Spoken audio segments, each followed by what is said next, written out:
planet. I just want to get right back to Guitar Place Planet. Guitar Place Planet. Guitar Place Planet. Guitar Place Planet. Guitar Place Planet. Guitar Place Planet.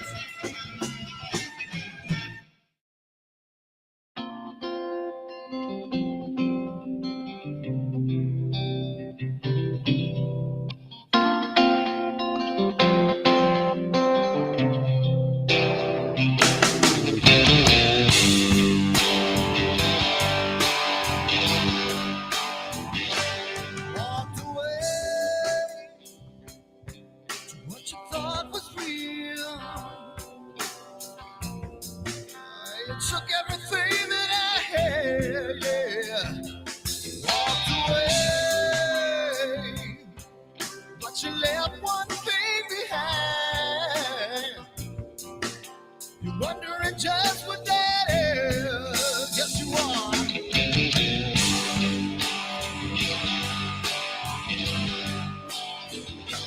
Well, the world stops spinning around, I'll be rocking. When the wall comes tumbling down, I'll be there. When the world starts spinning around, I'll be rocking.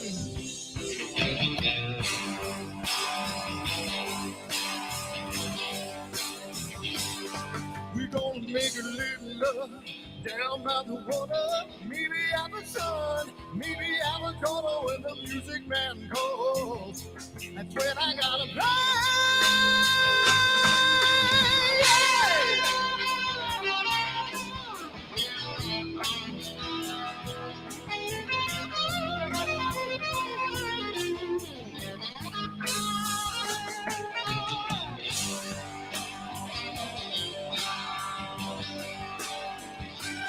So I burn for the things I never had. I'm burning with hate, with love. Spin around. 'Cause as a boy I had a dream. Carry it with me today. Yes, I do.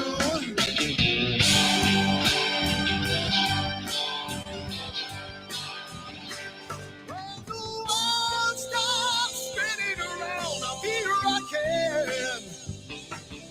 When the walls come tumbling down, I'll be there. When the world stops spinning around, I'll be rocking.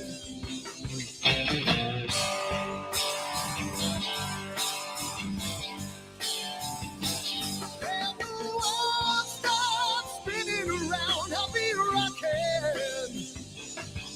When the wall comes tumbling down, I'll be there. Hey, hey, hey, hey. When the world stops spinning around, I'll be rocking.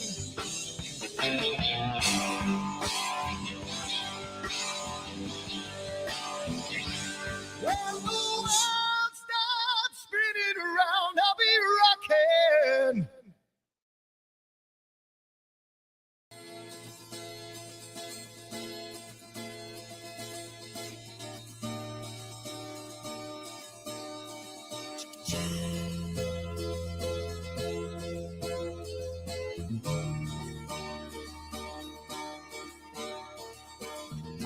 Sunny skies, the smell of country air. Looking back, I could never feel fair. The way the music has touched my soul, the way that the South holds its control. But I've got a new way to choose. I'm gonna start running back to the lands of the new. Oh, na na na na na na.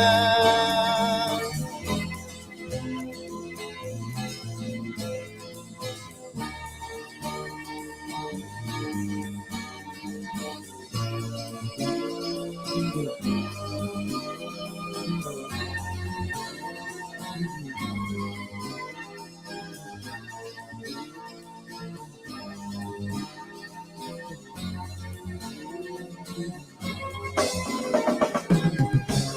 to me that I have lost my friend.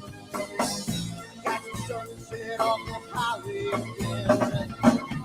Then I get lost on a long summer day. I must go back before it's too late.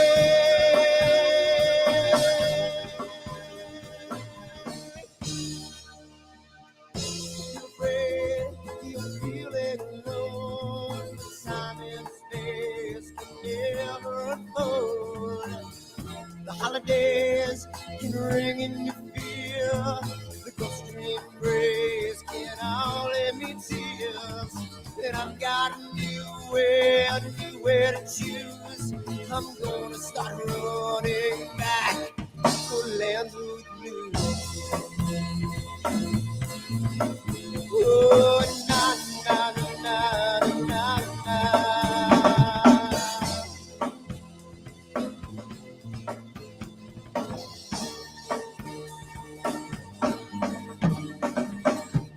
Sitting at the lake, I'm feeling confused, but I had my guitar, so I played this blues.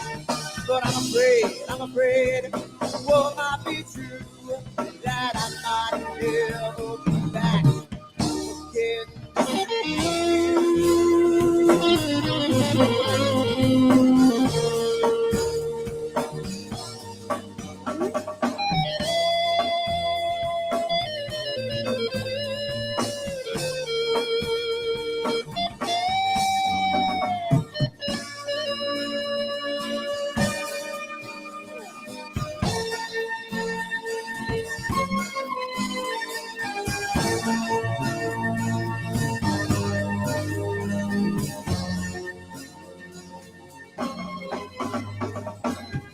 Seems to me that I've lost my friend. Got the sunset off the highway again. Then I've been lost for one long summer day. I must be back before it's too late.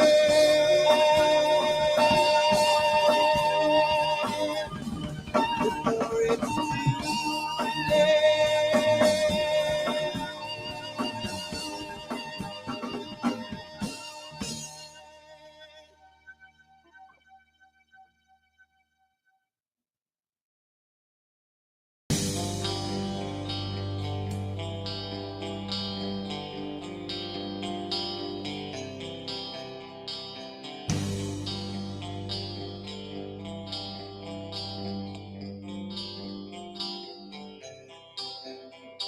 Someone to take me down at night. Someone to make my day. New revelation fills my soul. Oh, I can waste away. You distracting my attention. You're all that's on my mind. You not looking for perfection, but you're too hard to find. Now the first night is coming, and I know what to do. You know that nothing feels sweeter than someone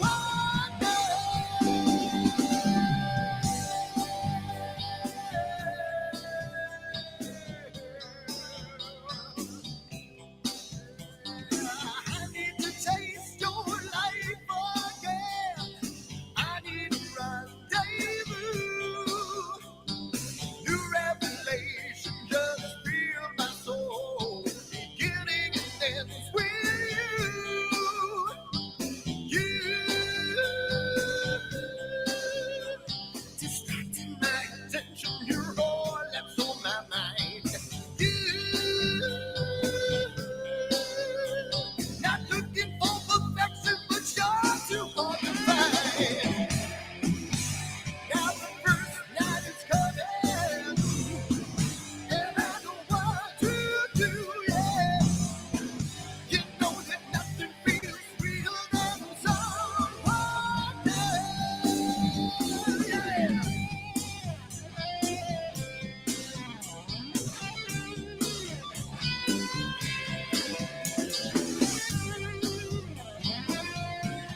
you.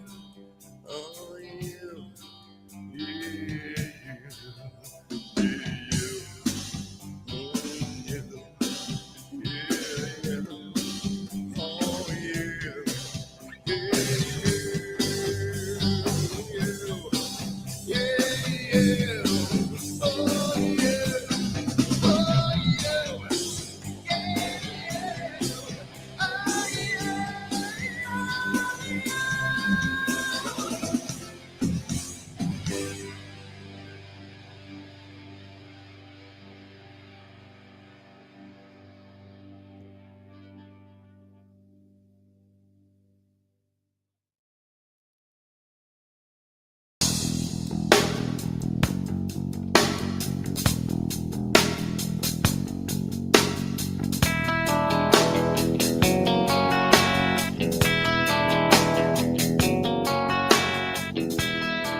All right.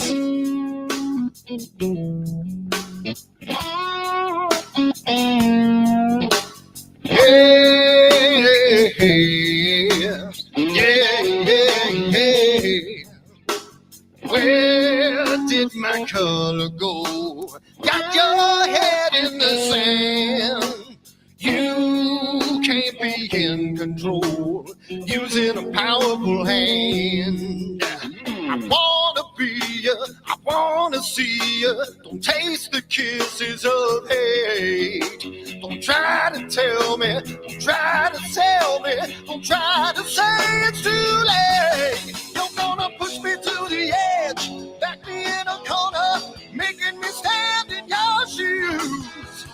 Push me to the edge, hide a little color, it's black and white and blue.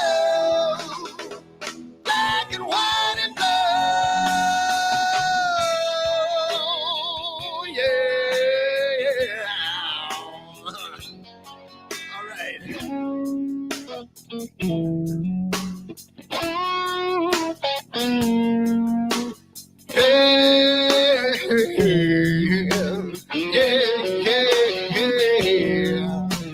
Cat learns to ring a bell. Rat gets free from the maze. We can be taught to love. We've got to learn a new way. I wanna see you, I wanna be you. Don't taste the kisses of hate.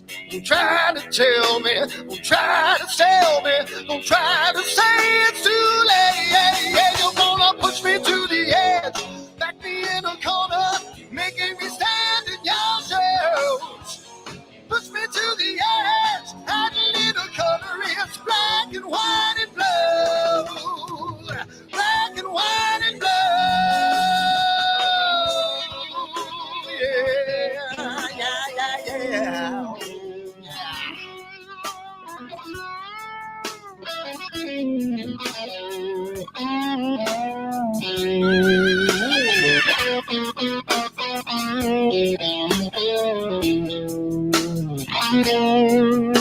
I wanna be, I wanna see, don't taste the kisses of hate. Don't try to tell me, don't try to sell me, don't try to say it's too late.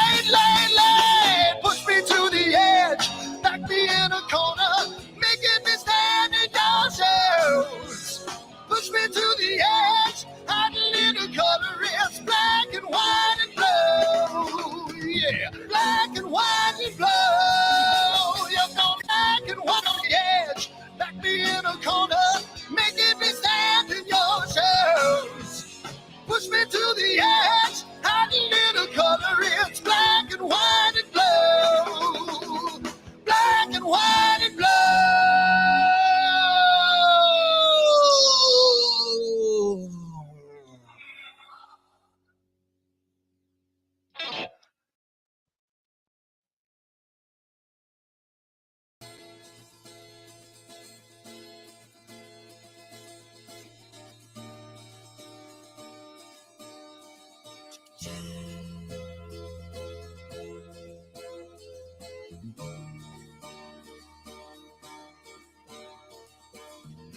Sunny skies, the smell of palm tree air. Looking back, I could never feel fair. The way the music has touched my soul, the way that the South holds its control.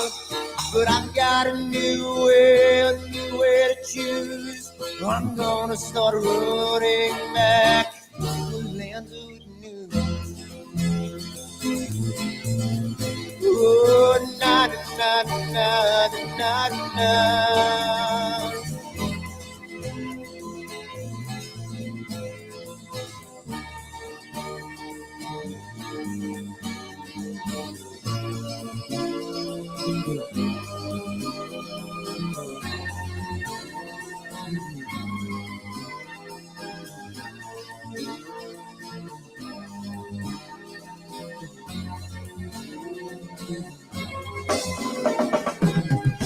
Seems to me that I have lost my friend.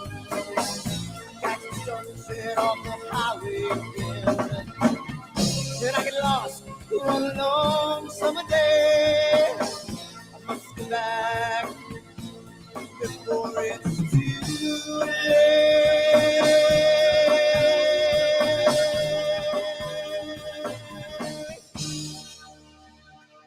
You're afraid, you're feeling alone. Time and space can never unfold. The holidays can ring in your fear. The ghostly embrace can only mean tears. And I've got a new way to choose. I'm gonna start running back for lands of blue. Oh, na na na na na.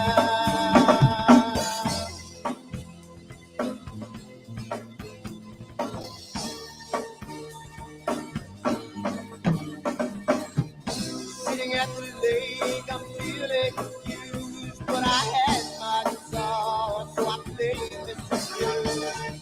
But I'm afraid, what might be true, that I might never be back again.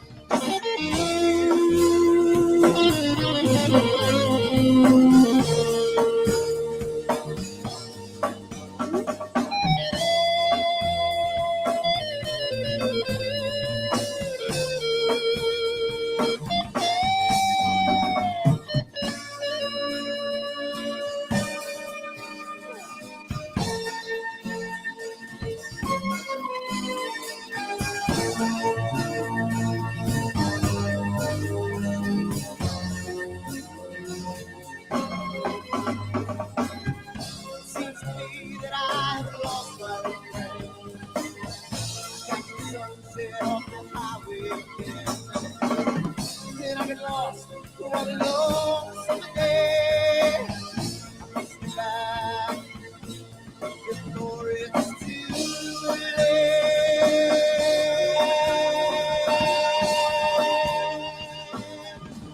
Before it's too late.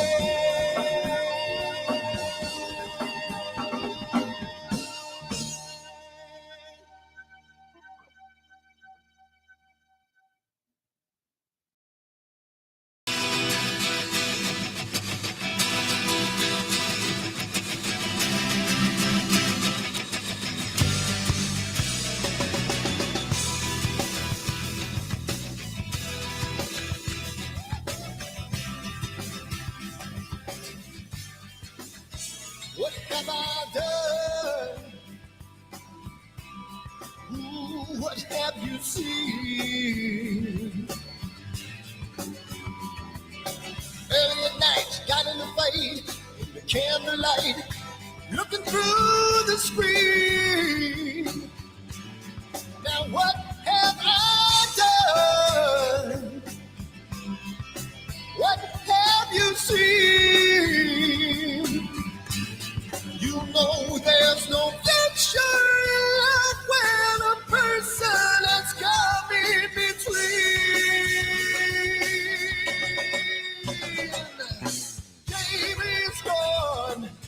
Jamie's gone, can't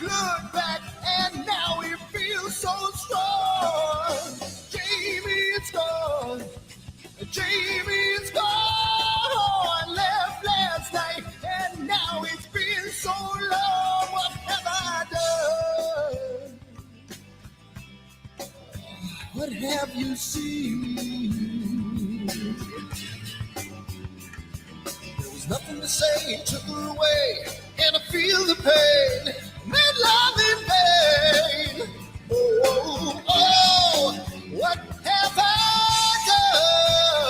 done? What have you seen? She knows there's no future in love when a person has come in between. Jamie's gone, Jamie's gone. Can't look back, and now he feels so strong. Jamie's gone, Jamie's gone. Oh, left last night, and now it seems so long. Ooh.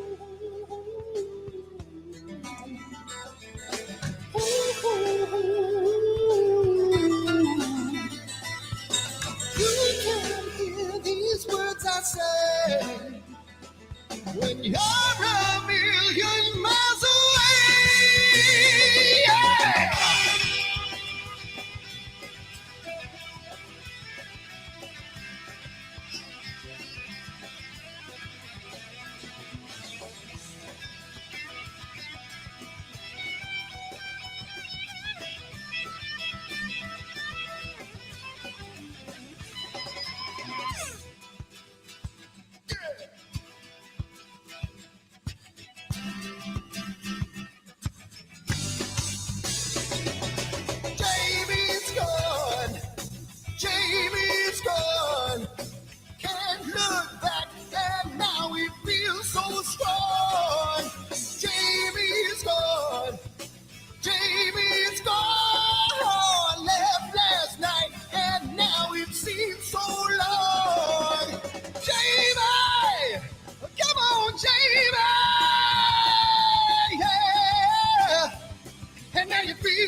bankers, and I've seen a lot of cops. I've seen a lot of lawyers pull out all the stops. I've seen a lot of children with their parents in their hands. I've felt a lot of women refuse to understand. And I don't think I understand why we're making such a fuss.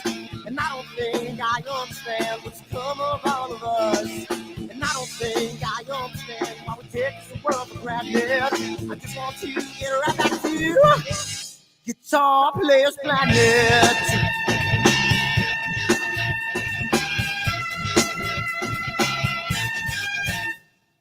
You see it in the papers, you read it every day. The riots and the fires going on in South LA. The muggers and the government, they're all wanting the same thing. They take you for your money, whatever spring. And I don't think I understand why we're making such a fuss. And I don't think I understand what's come of all of us. And I don't think I understand why we take this world for granted. I just want to get right back to Guitar Players Planet.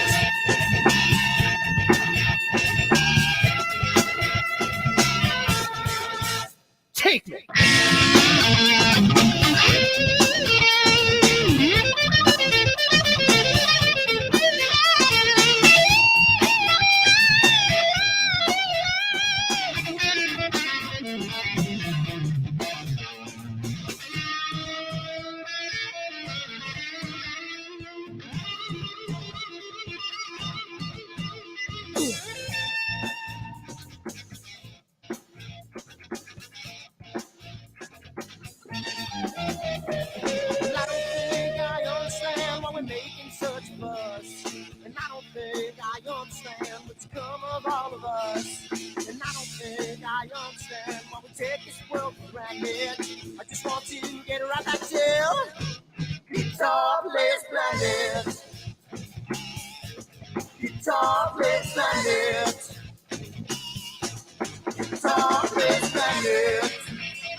Sunny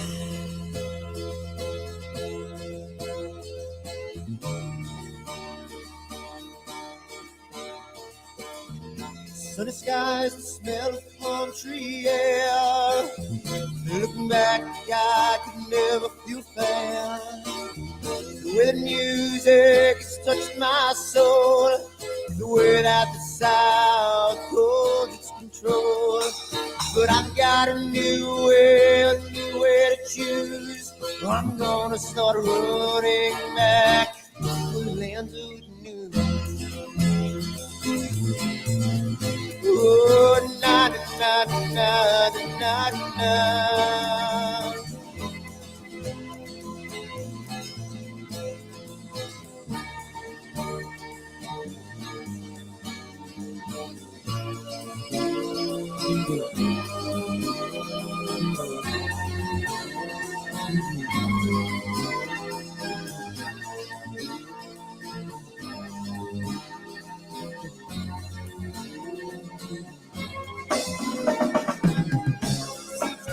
That I have lost my old friend. Got the sunset on the highway again. Then I get lost on a long summer day. I must go back before it's too late.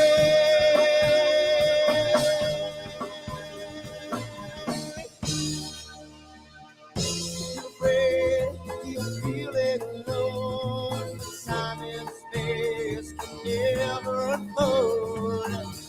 The holidays can ring in your fear. The ghost-stream breeze can only mean tears. And I've got a new way to choose. I'm gonna start running back for lands of new. Oh, na na na na na na.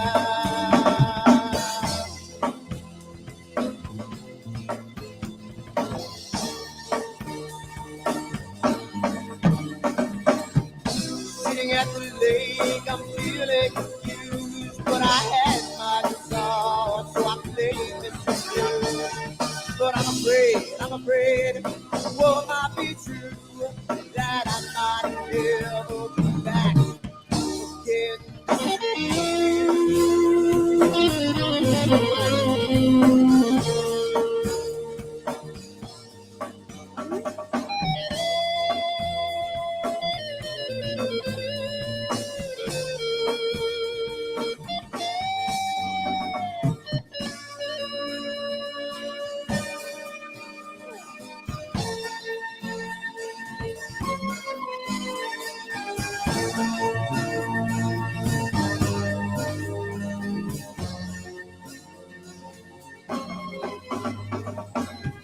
Seems to me that I have lost my old friend. Got the sunset off the highway again. Then I get lost on a long summer day. I must be back before it's too late.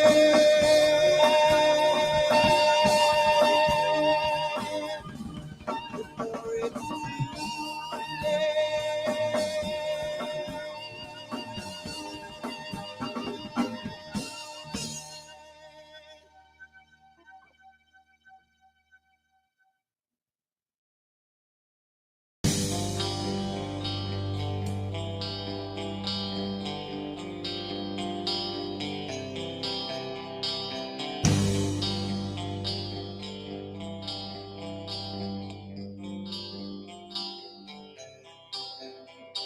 Someone to take me down at night. Someone to make my day. New revelation.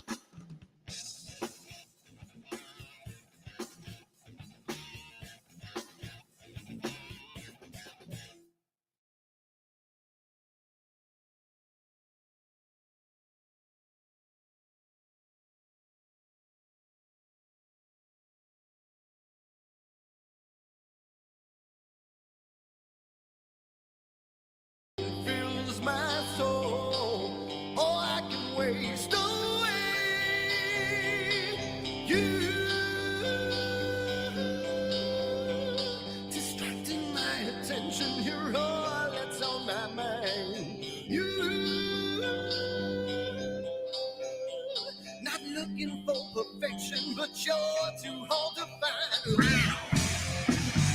Now the first night is coming, and I know what to do. You know that nothing feels sweeter than someone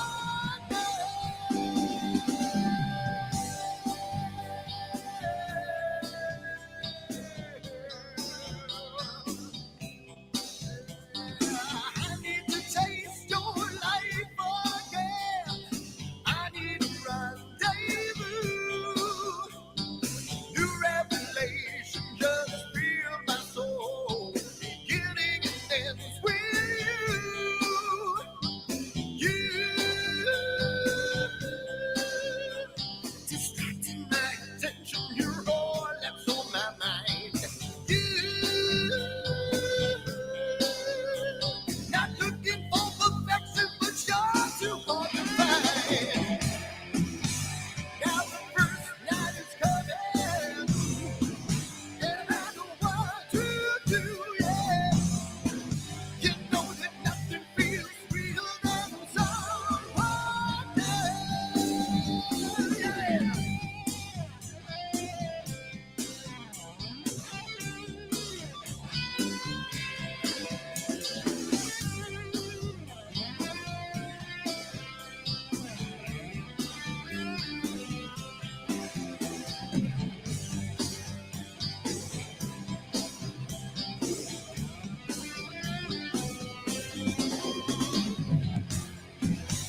Now the first night is coming, and I know what to do, yeah. She knows that nothing feels sweeter than someone else. Yeah, alone it seems funny that I'm in love with you, yeah. You know that nothing feels sweeter than someone else.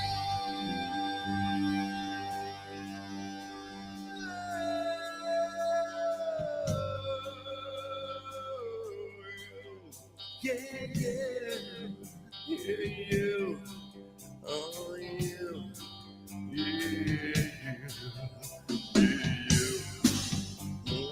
you.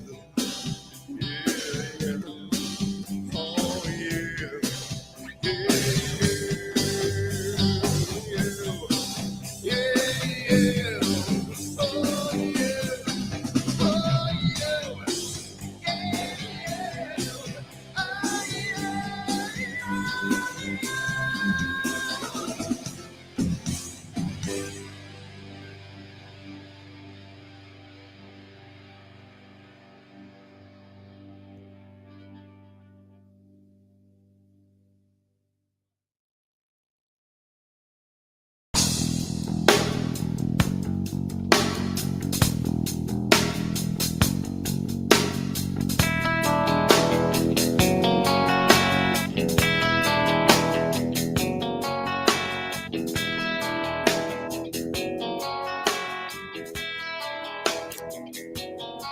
All right.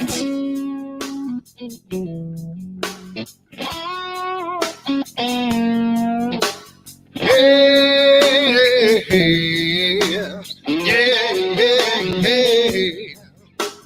Where did my color go?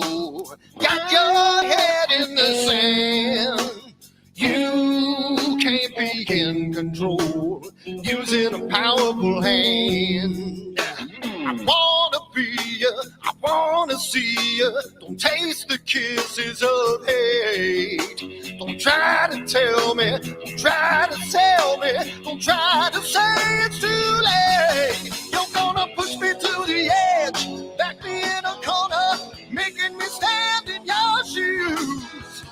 Push me to the edge, hot little cutter, it's black and white and blue. Black and white and blue, yeah.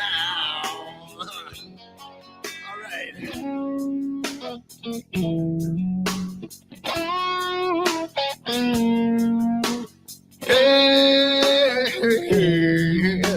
Yeah. ring a bell. Rackets free from the maze. We can be taught to love. We've got to learn a new way. I wanna see, I wanna be, don't taste the kisses of hate. Don't try to tell me, don't try to sell me, don't try to say it's too late. You're gonna push me to the edge, back me in a corner, making me stand in your shadows. Push me to the edge, hide a little color, it's black and white and blue. Black and white and blue. Yeah.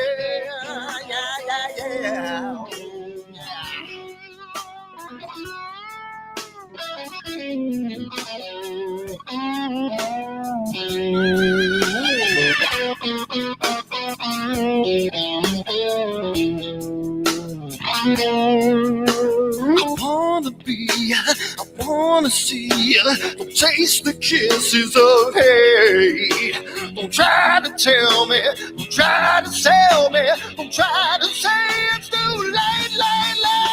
Push me to the edge, back me in a corner, making me stand in your shadows.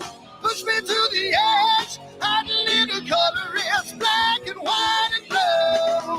Yeah, black and white and blue. You're gonna black and white on the edge, back me in a corner, making me stand in your shadows. Push me to the edge, hide a little color, it's black and white and blue. Black and white and blue.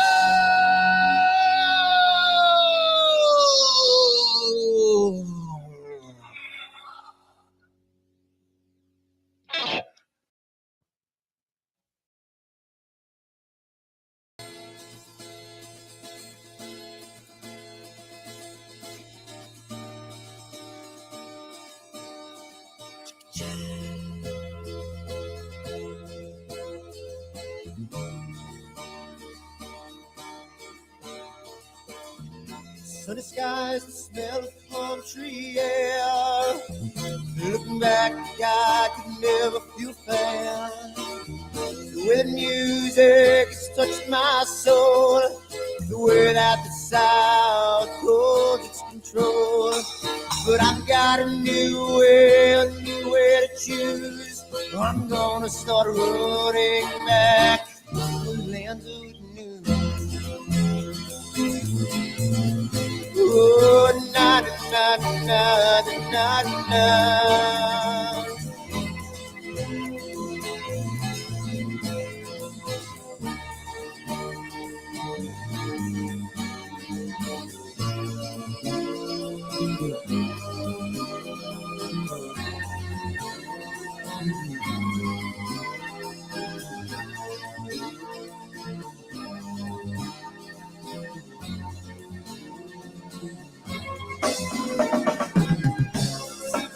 That I have lost my friend. Got the sunset off the highway again. Then I get lost on a long summer day. I must go back before it's too late.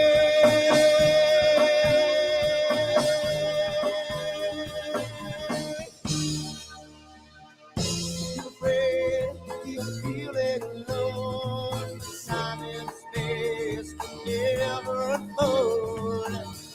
The holidays can ring in your fear. The ghost embrace can only mean tears. And I've got a new way to choose. I'm gonna start running back for lands of blue. Oh, na na na na na.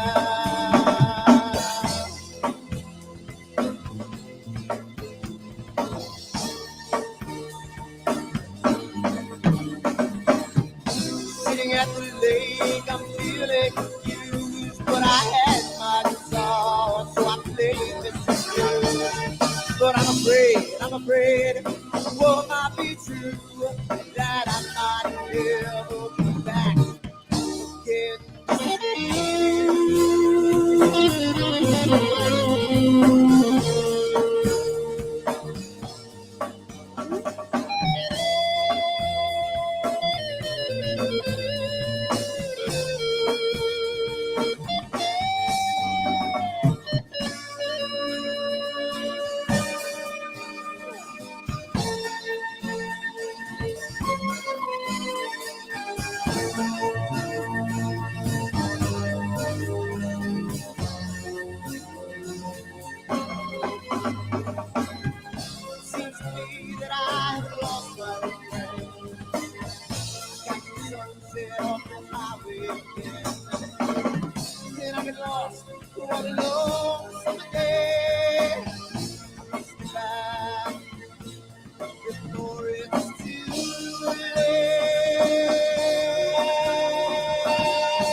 have I done? Ooh, what have you seen? Early at night, got in the fight, in the candlelight, looking through the screen. Now what have I done? What have you seen? You know there's no future in love when a person has come in between.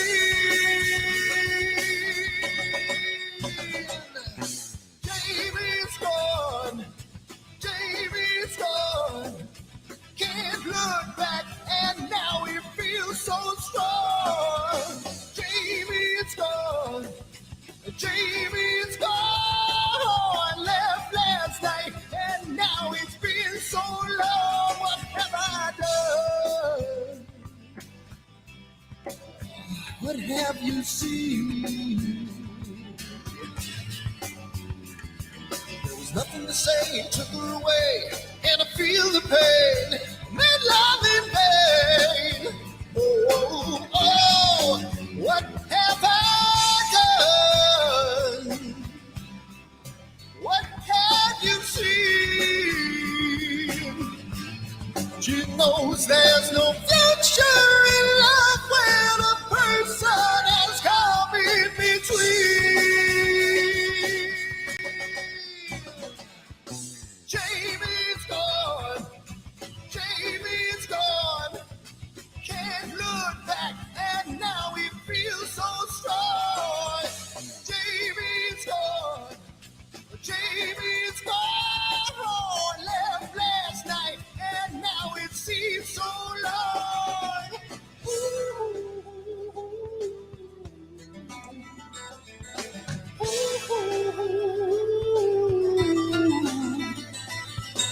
You can hear these words I say when you're a million miles away. Yeah.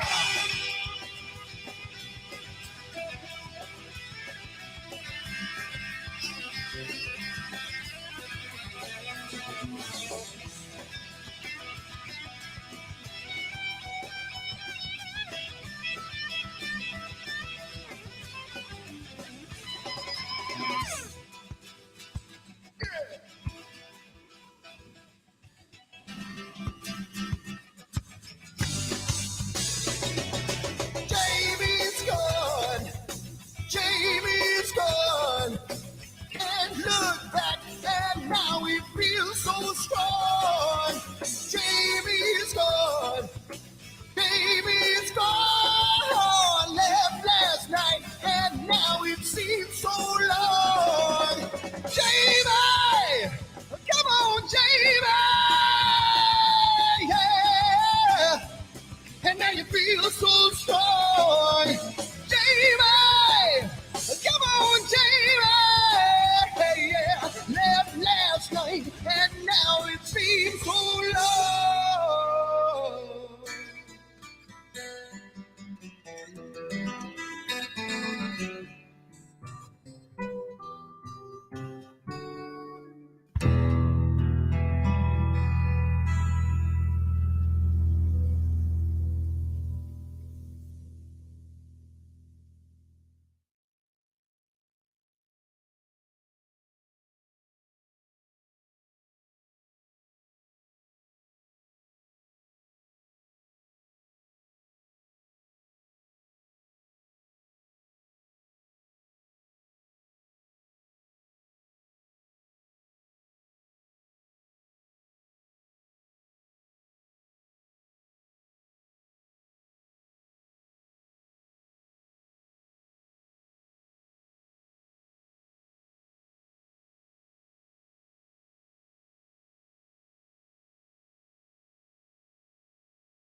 helped a lot of women refuse to understand.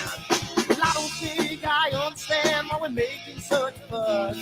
And I don't think I understand what's come of all of us. And I don't think I understand why we take this world for granted. I just want to get right back to Guitar Players Planet.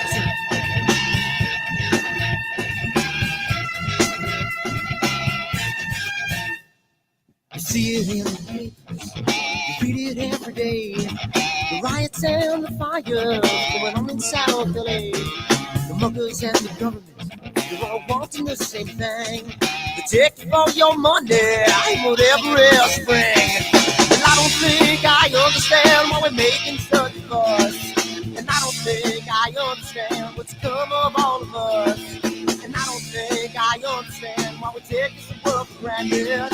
I just want to get right back to Guitar Players Planet.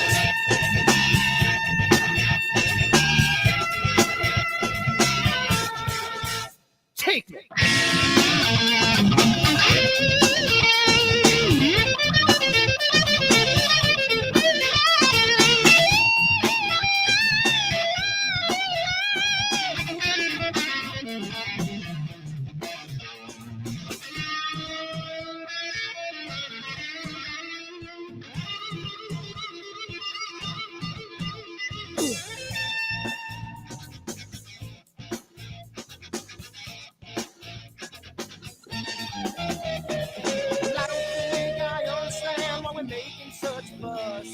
And I don't think I understand what's come of all of us.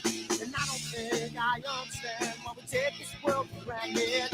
I just want to get right back to Guitar Players Planet. Guitar Players Planet.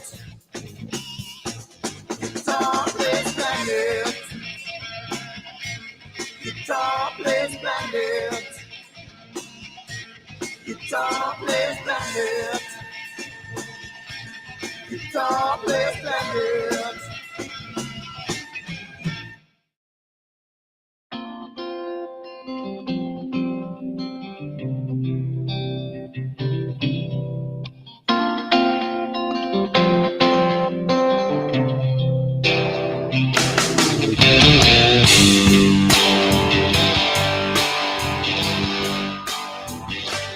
Walked away to what you thought was real. You took everything that I had, yeah. Walked away, but you left one thing behind. You're wondering just what that is. Yes, you are.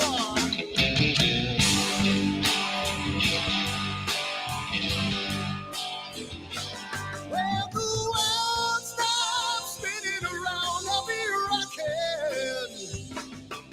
When the wall comes tumbling down, I'll be there.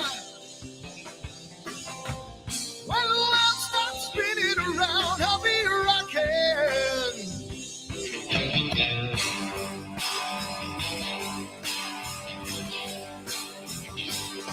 We're gonna make a little love down by the water. Maybe have a son, maybe have a daughter. When the music man calls, that's when I gotta play.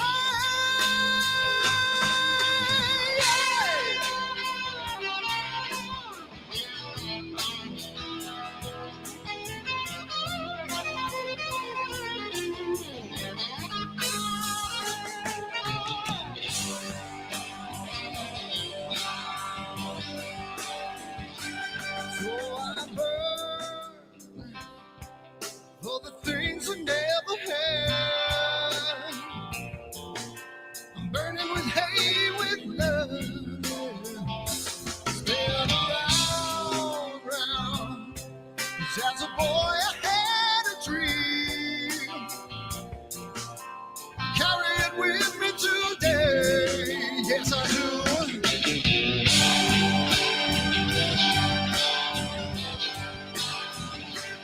When the world stops spinning around, I'll be rocking.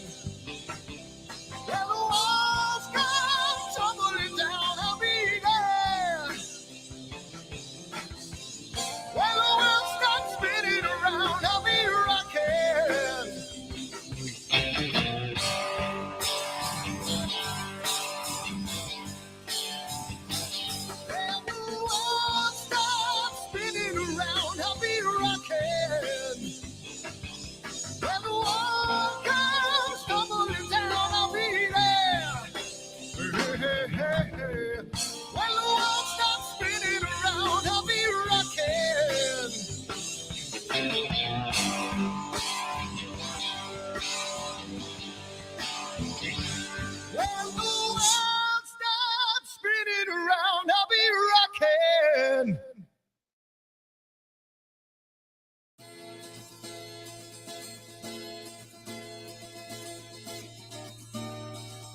Sunny skies, the smell of palm tree air. Looking back, I could never feel fair. The way the music has touched my soul, the way that the South holds its control. But I've got a new way to choose. I'm gonna start running back to the lands of the new. Oh, na na na na na na.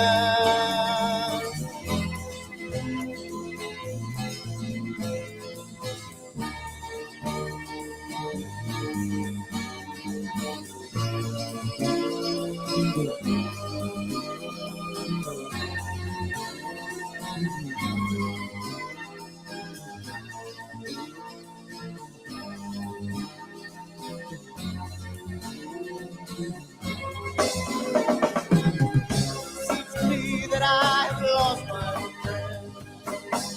Got the sunset off the highway again. Then I get lost on a long summer day. I must go back before it's too late.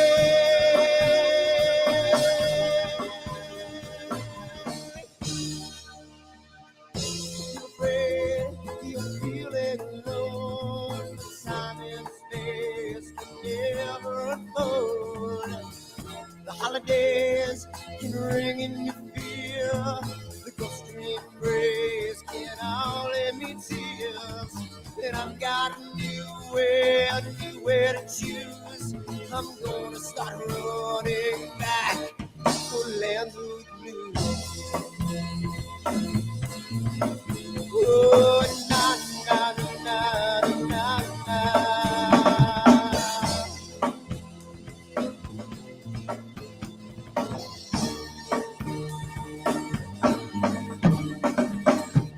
Sitting at the lake, I'm feeling confused, but I had my resolve, so I played this blues. But I'm afraid, what might be true, that I might never be back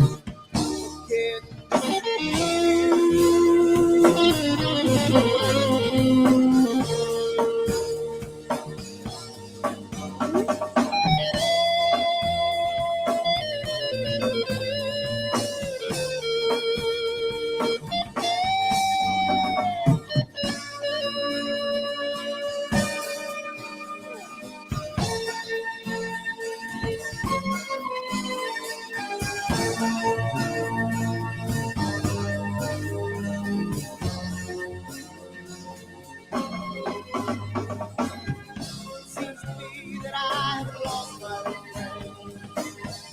Got the sunset off the highway again.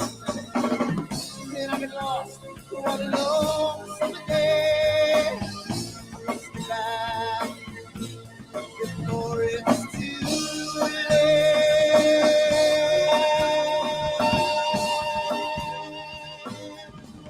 Before it's too late.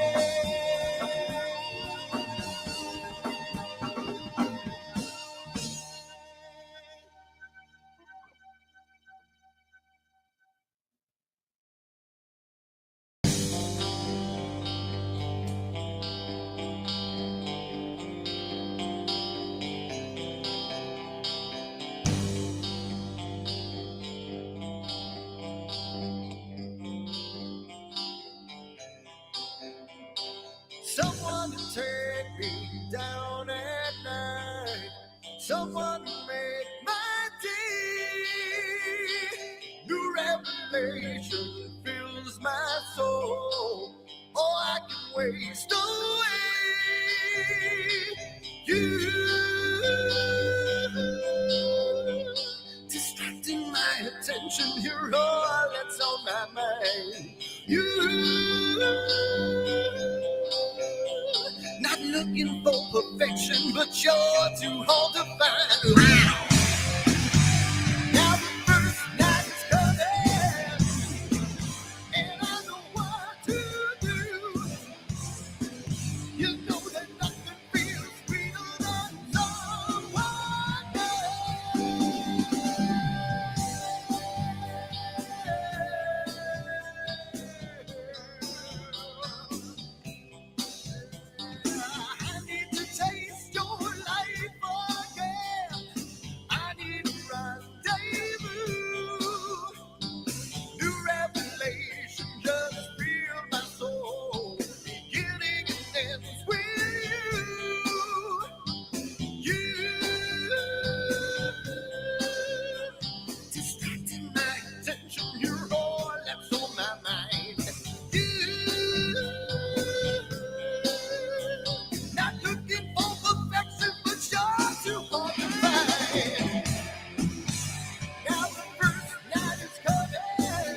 Yeah, yeah.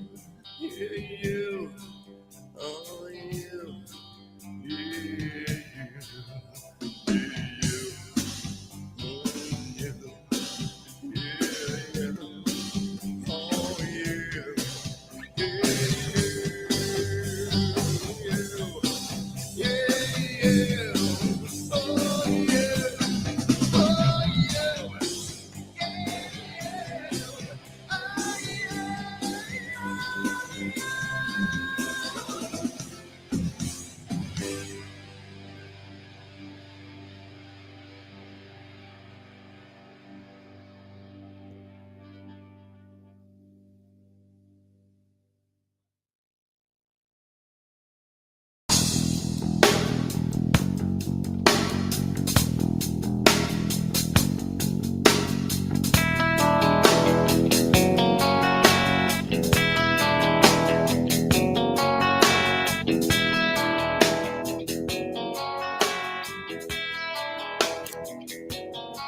All right.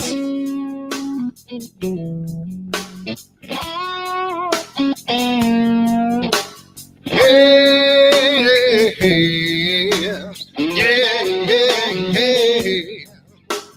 Where did my color go? Got your head in the sand. You can't be in control using a powerful hand. I wanna be ya, I wanna see ya. Don't taste the kisses of hate. Don't try to tell me, don't try to sell me, don't try to say it's too late. You're gonna push me to the edge, back me in a corner, making me stand in your shoes. Push me to the edge, hide a little color, it's black and white and blue. Black and white and blue, yeah. All right.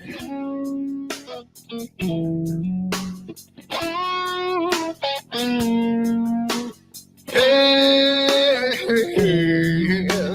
yeah. Cat learns to ring a bell. Rat gets free from the maze. We can be taught to love. We've got to learn to wait. I wanna see, I wanna be, don't taste the kisses of hate. Don't try to tell me, don't try to sell me, don't try to say it's too late. Yeah, you're gonna push me to the edge, back me in a corner, making me stand in your shadows. Push me to the edge, add a little color, it's black and white and blue. Black and white and blue. Yeah, yeah, yeah, yeah.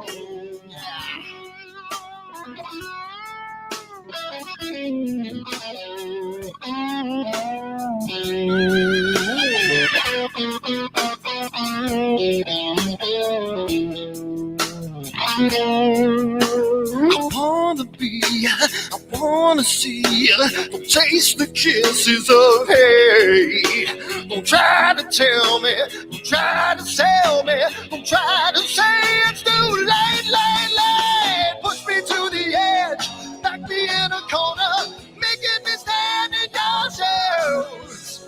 Push me to the edge, add a little color, it's black and white and blue. Yeah, black and white and blue. You're going black and white on the edge, back me in a corner, making me stand in your shoes. Push me to the edge, add a little color, it's black and white and blue. Black and white and blue.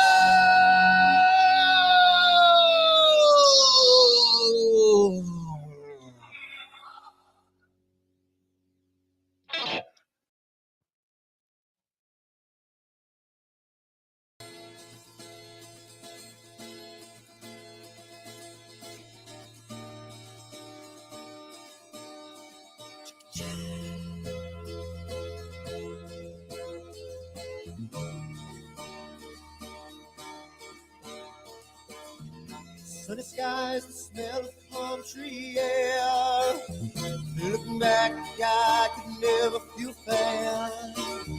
The way the music has touched my soul, the way that the South holds its control.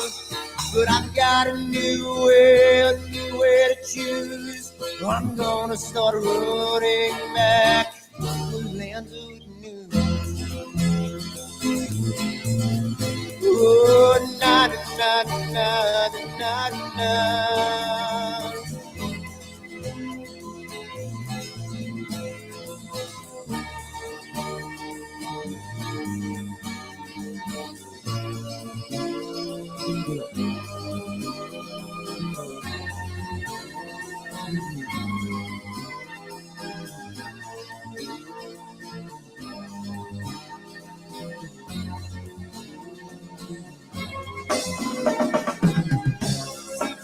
That I have lost my old friend.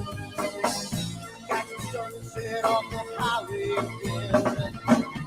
Then I get lost on a long summer day. I must go back before it's too late.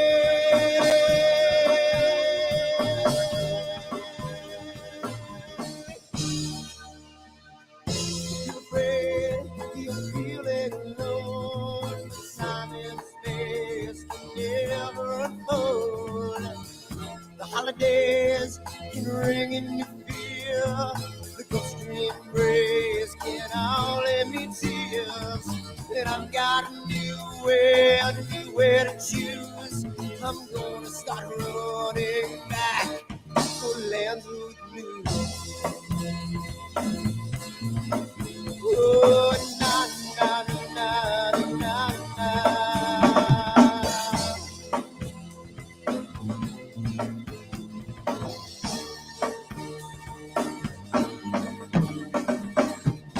Sitting at the lake, I'm feeling confused, but I had my guitar, so I played this blues. But I'm afraid, what might be true, that I might never be back again.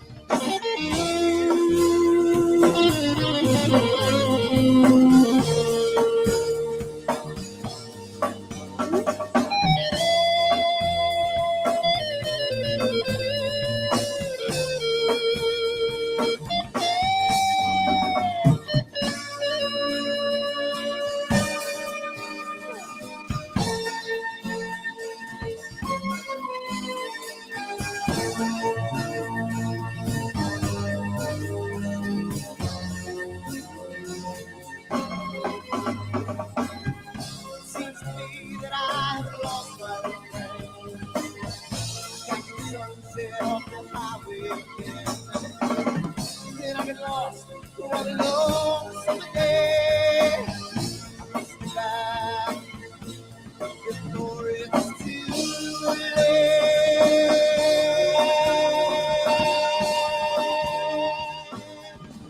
Before it's too late.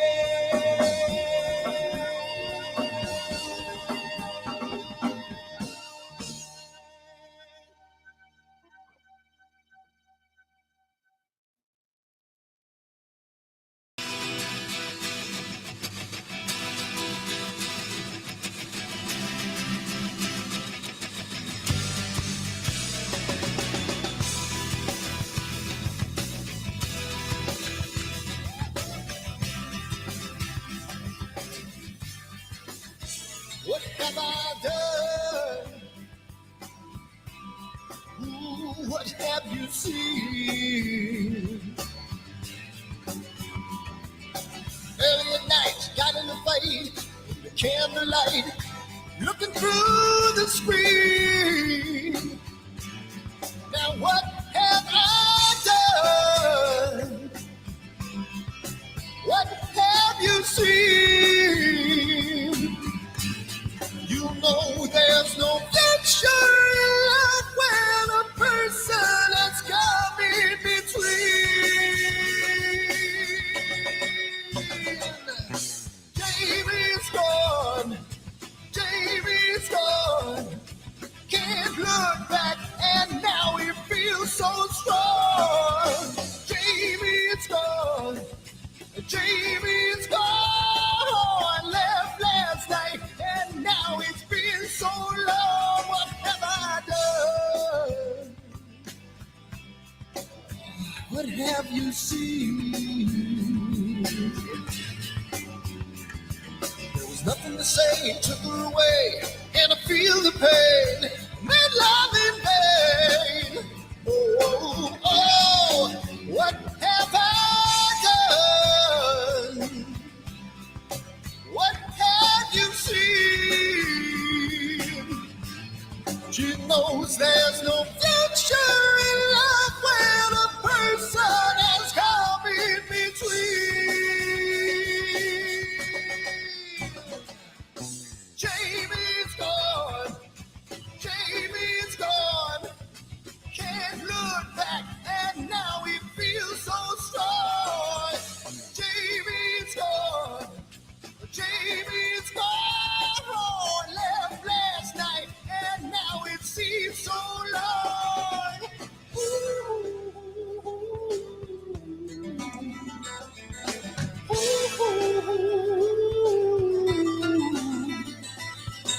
You can hear these words I say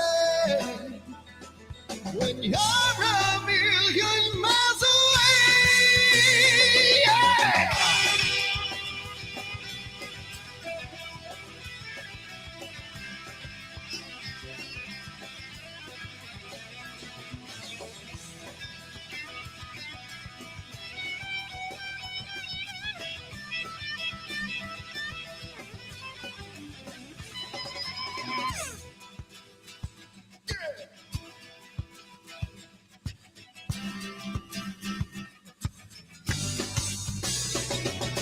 Jamie's gone.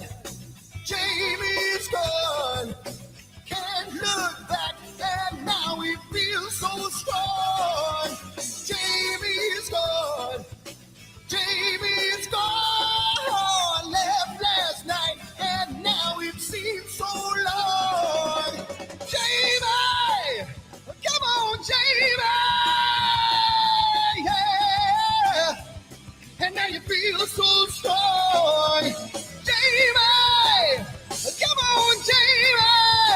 Yeah! Left last night, and now it seems so long.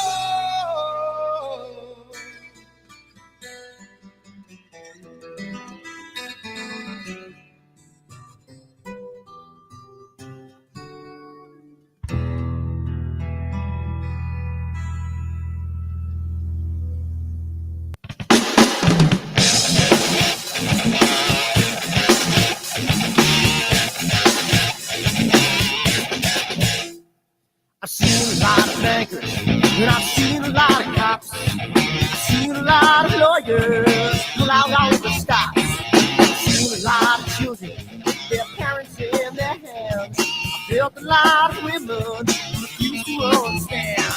And I don't think I understand why we're making such a fuss. And I don't think I understand what's come of all of us. And I don't think I understand why we take this world for granted. I just want to get right back to Guitar Players Planet.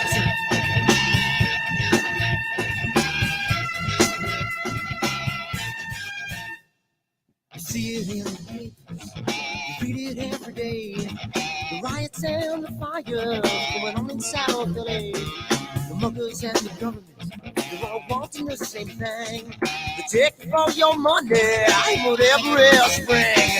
And I don't think I understand why we're making such a fuss.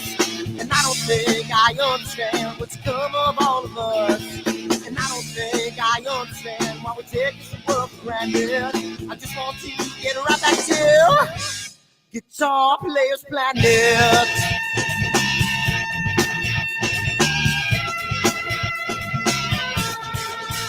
Take me.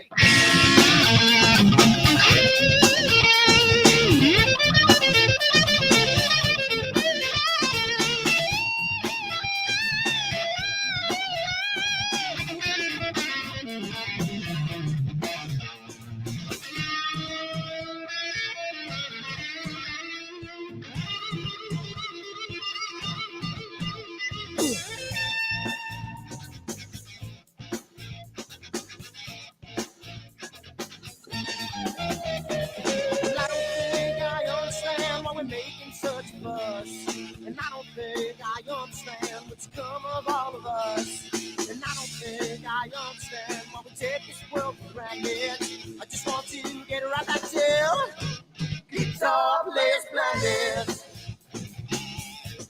Guitar players planet. Guitar players planet. Guitar players planet. Guitar players planet. Guitar players planet.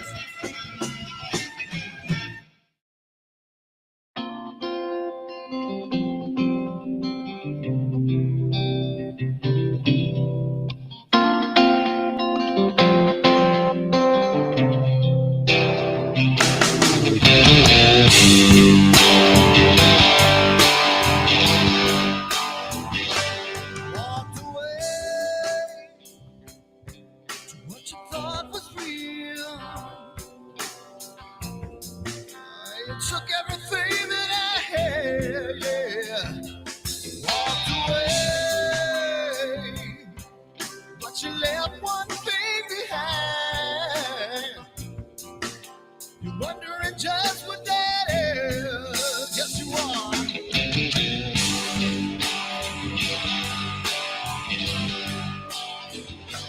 Well, the world stops spinning around, I'll be rocking. When the world comes tumbling down, I'll be there. When the world stops spinning around, I'll be rocking.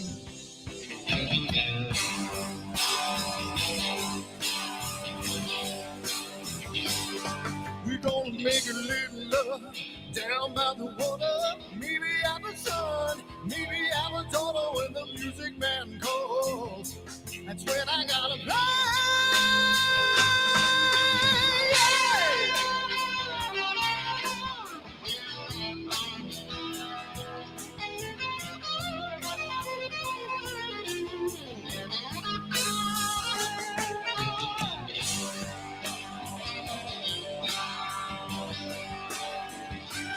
So I burn for the things I never had. I'm burning with hate, with love. Spin around. 'Cause as a boy I had a dream. Carry it with me today. Yes, I do.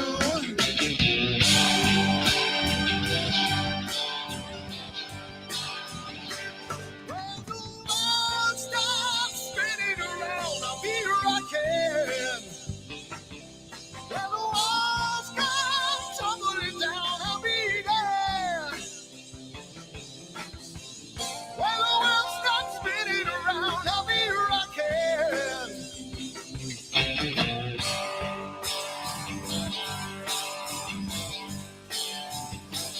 When the world stops spinning around, I'll be rocking.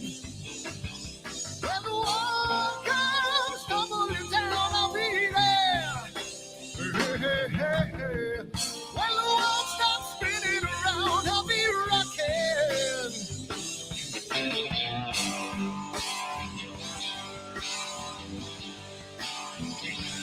When the world stops spinning around, I'll be rocking.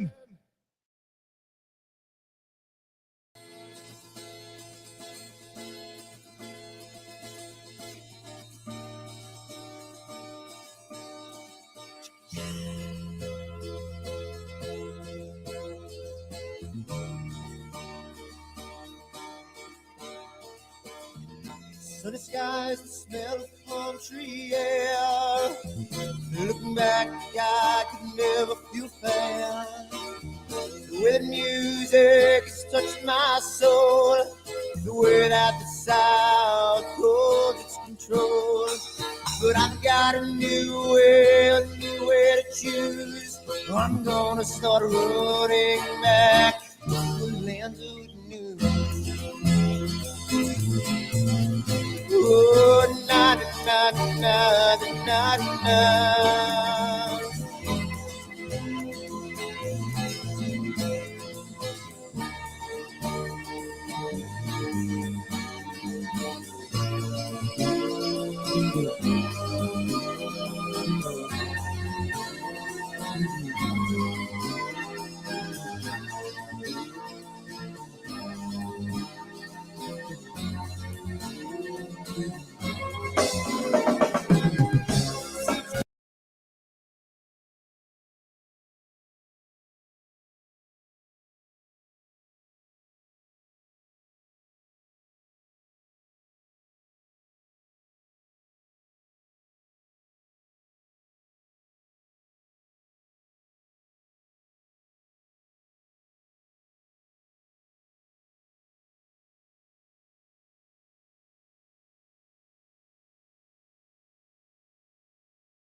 sunset off the highway again.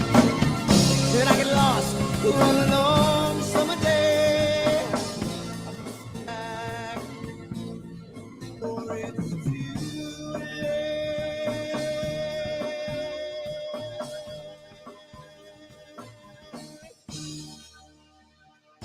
You're afraid, you're feeling alone. Time and space can never unfold. The holidays can ring in your fear. The ghost embrace can only mean tears. And I've got a new way to choose. I'm gonna start running back for lands of blue. Oh, na na na na na na.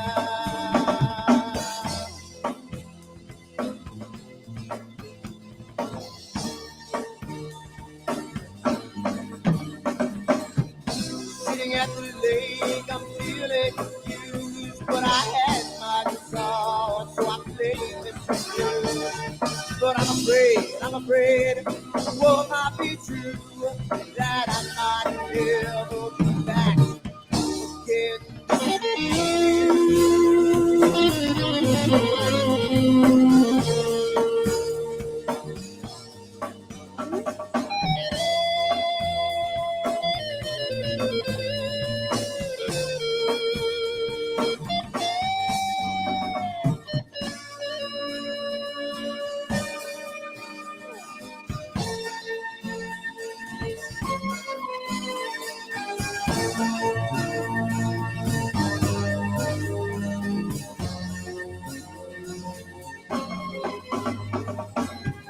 Seems to me that I have lost my friend. Got the sunset off the highway again. Then I get lost, run along summer day. I must be back before it's too late.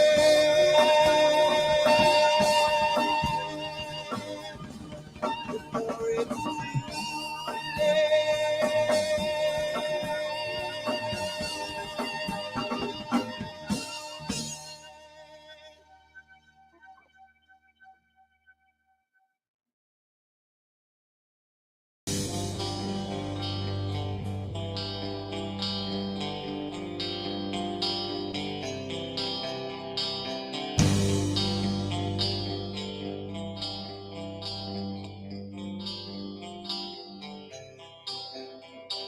Someone to take me down at night.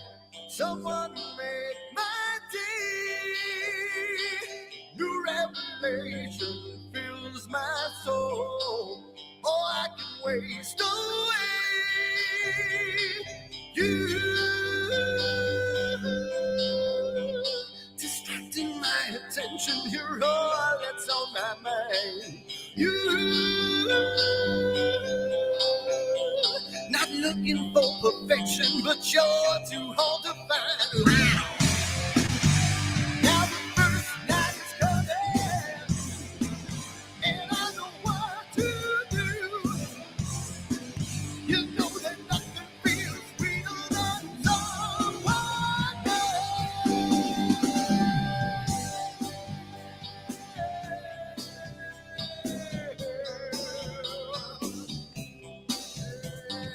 I need to taste your life again.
All right.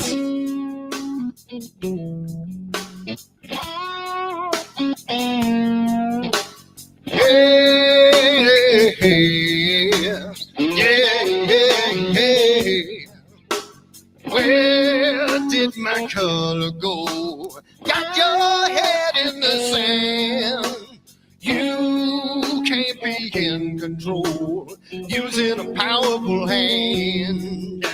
I wanna be ya, I wanna see ya. Don't taste the kisses of hate. Don't try to tell me, don't try to tell me, don't try to say it's too late. You're gonna push me to the edge, back me in a corner, making me stand in your shoes.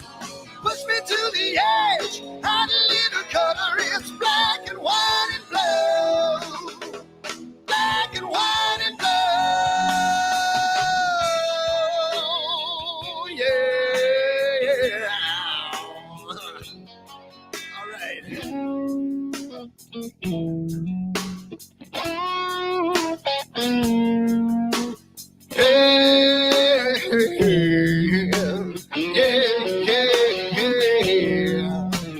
Cat learns to ring a bell. Rat gets free from the maze. We can be taught to love. We've got to learn a new way. I wanna see you, I wanna be you. Don't taste the kisses of hate. Don't try to tell me, don't try to tell me, don't try to say it's too late. Yeah, you're gonna push me to the edge, back me in a corner, making me stand in your shoes. Push me to the edge, add a little color, it's black and white and blue. Black and white and blue. Yeah.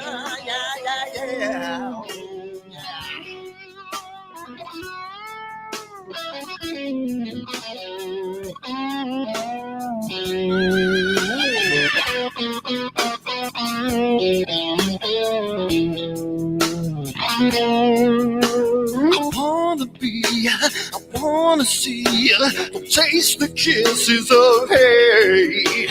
Don't try to tell me, don't try to sell me, don't try to say it's too late. Push me to the edge, back me in a corner, making me stand in your shoes. Push me to the edge, add a little color, it's black and white and blue. Yeah, black and white and blue. You're going black and white on the edge, back me in a corner, making me stand in your shoes. Push me to the edge, add a little color, it's black and white and blue. Black and white and blue.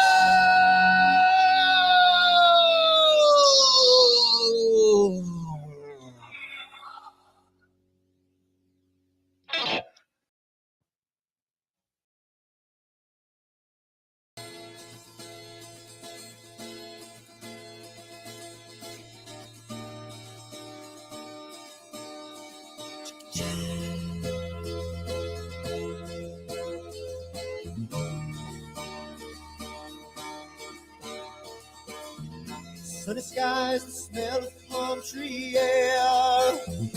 Looking back, I could never feel fair. The way the music has touched my soul, the way that the sound holds its control. But I've got a new way to choose. I'm gonna start running back to the land of the new. Oh, na na na na na na.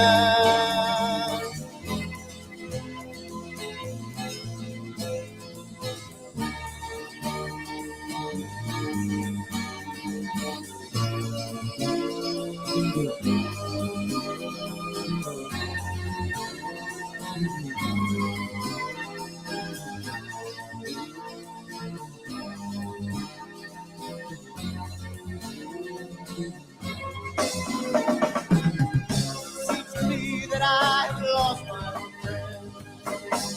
Got some set off the highway again. Then I get lost on a long summer day. I must go back before it's too late.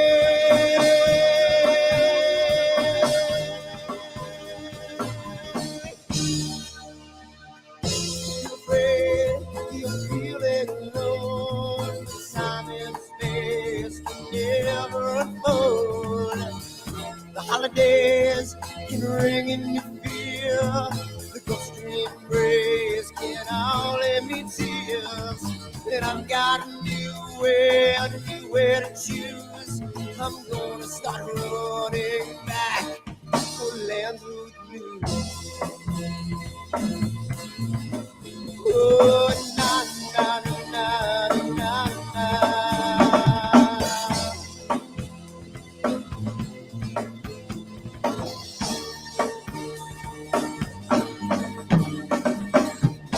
Sitting at the lake, I'm feeling confused, but I had my guitar, so I played this blues. But I'm afraid, it won't not be true, that I might never be back again.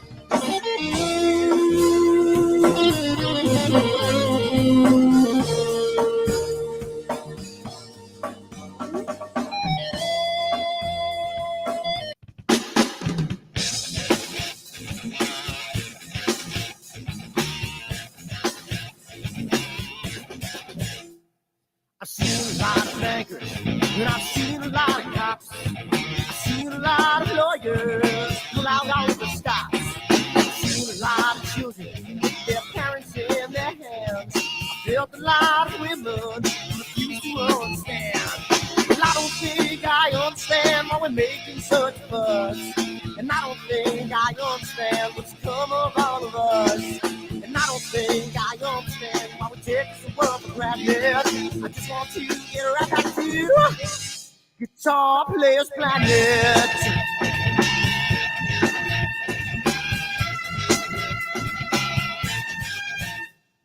You see it in the papers, you read it every day. The riots and the fires going on in South LA. The muggers and the government, they're all wanting the same thing. They take all your money and whatever else spring. And I don't think I understand why we're making such a fuss. And I don't think I understand what's come of all of us. And I don't think I understand why we take this world for granted. I just want to get right back to Guitar Players Planet.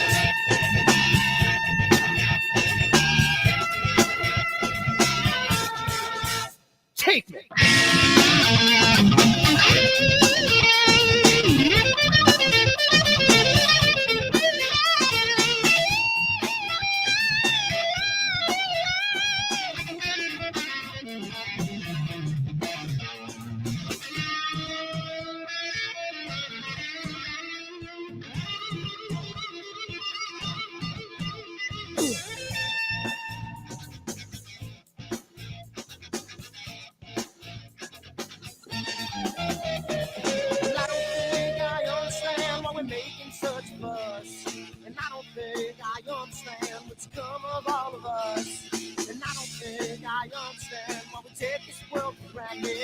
I just want to get right back to Guitar Players Planet.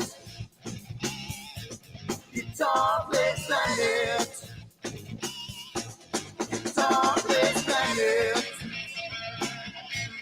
Guitar Players Planet. Guitar Players Planet. Guitar Players Planet.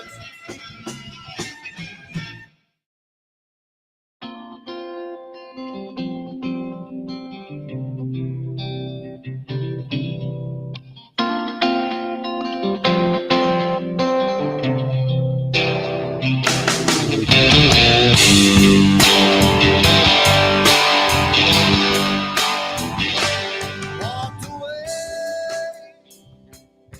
to what you thought was real.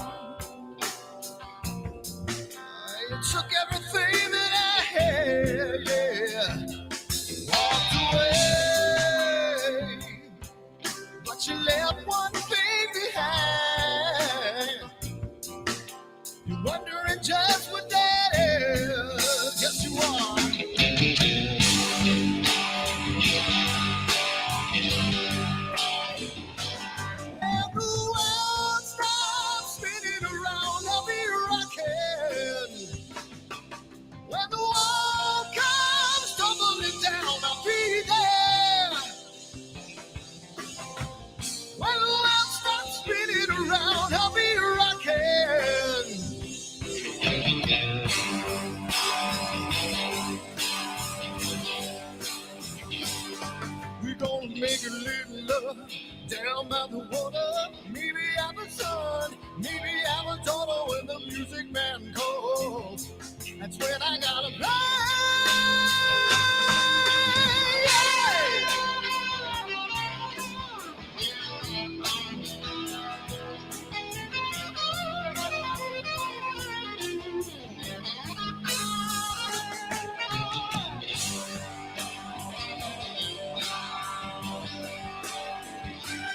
So I burn for the things I never had.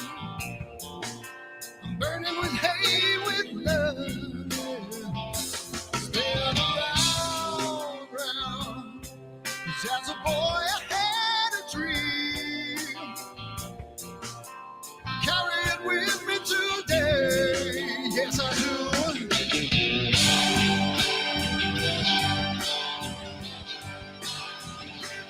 When the world stops spinning around, I'll be rocking. When the walls come tumbling down, I'll be there. When the world stops spinning around, I'll be rocking.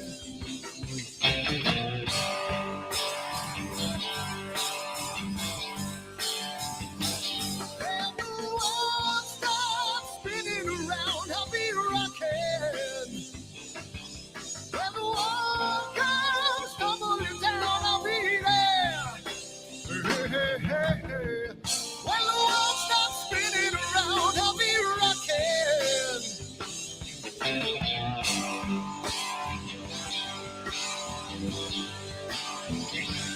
When the world stops spinning around, I'll be rocking.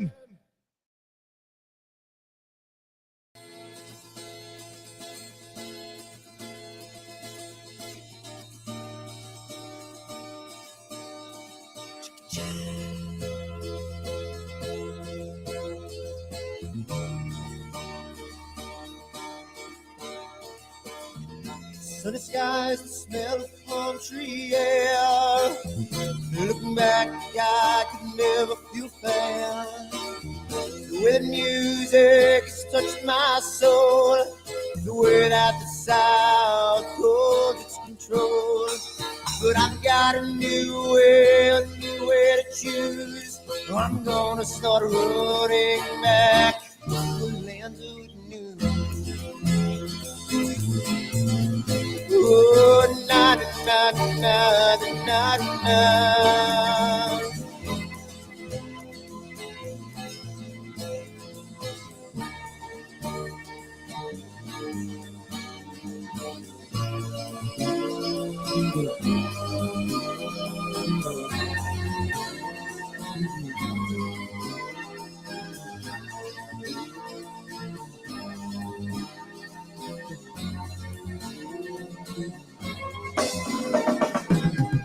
Seems to me that I have lost my friend. Got the sunset off the highway again. Then I get lost on a long summer day. I must go back before it's too late.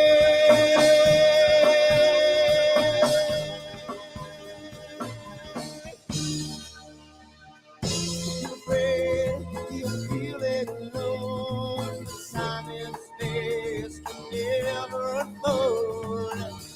The holidays can ring in your fear. The ghostly embrace can only mean tears.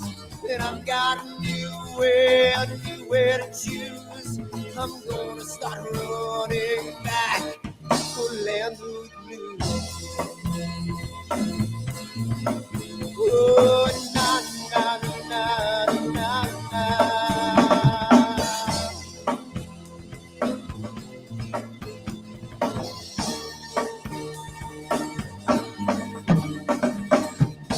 Sitting at the lake, I'm feeling confused, but I had my guitar, so I played this blues. But I'm afraid, what might be true, that I might never be back again.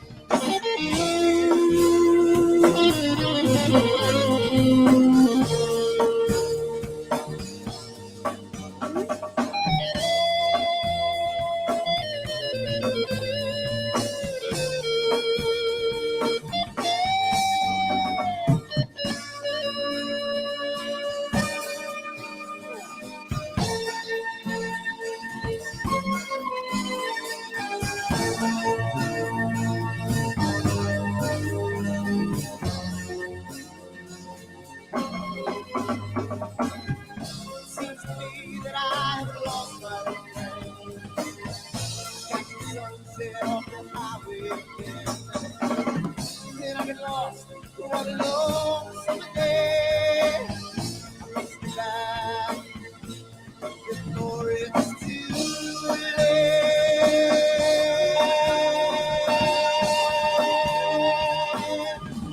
Before it's too late.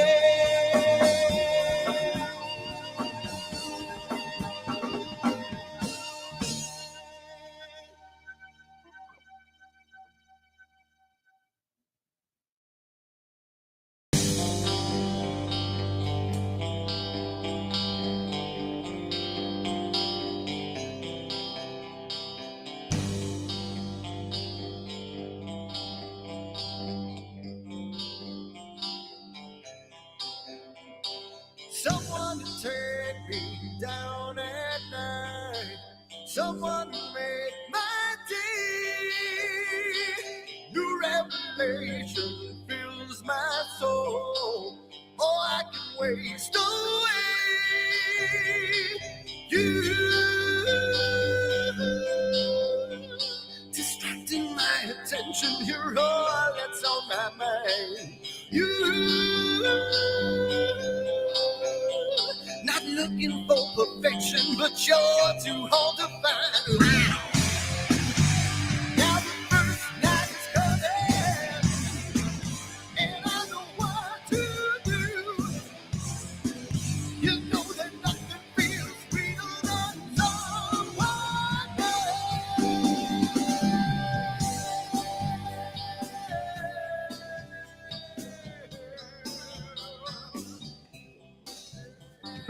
I need to taste your life again. I need a rendezvous. New revelation just feel my soul. Beginning and ends with you.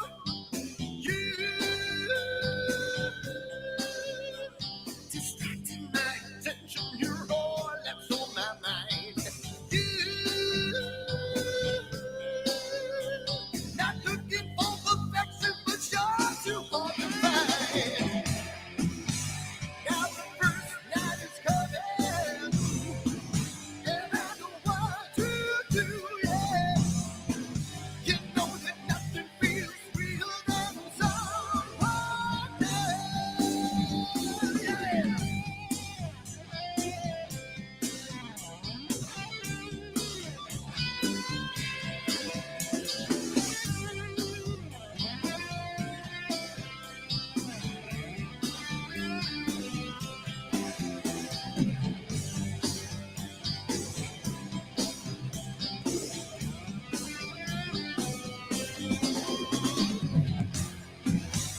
Now the first night is coming, and I know what to do, yeah.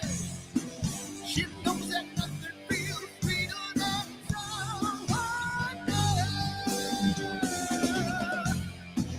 Yeah, alone it seems funny that I'm in love with you, yeah. You know that nothing feels sweeter than someone else.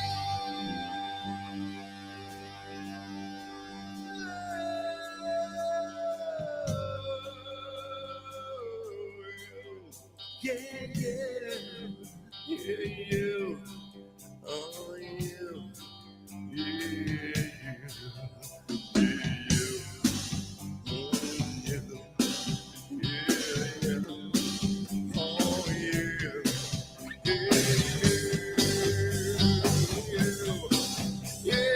you.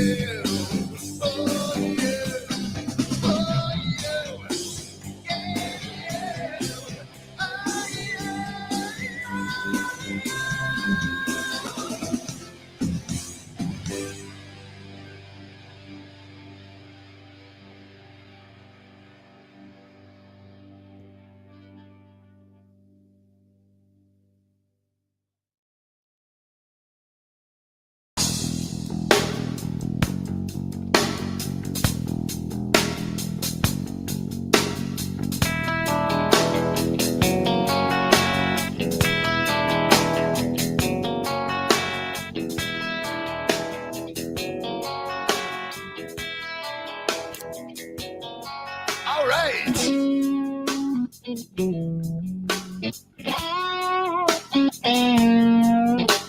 Yeah, yeah,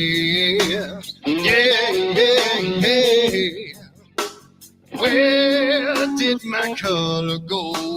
Got your head in the sand. You can't be in control using a powerful hand. I wanna be ya, I wanna see ya. Don't taste the kisses of hate. Don't try to tell me, don't try to tell me, don't try to say it's too late. You're gonna push me to the edge, back me in a corner, making me stand in your shoes. Push me to the edge, hide a little color, it's black and white and blue. Black and white and blue, yeah. All right. Yeah.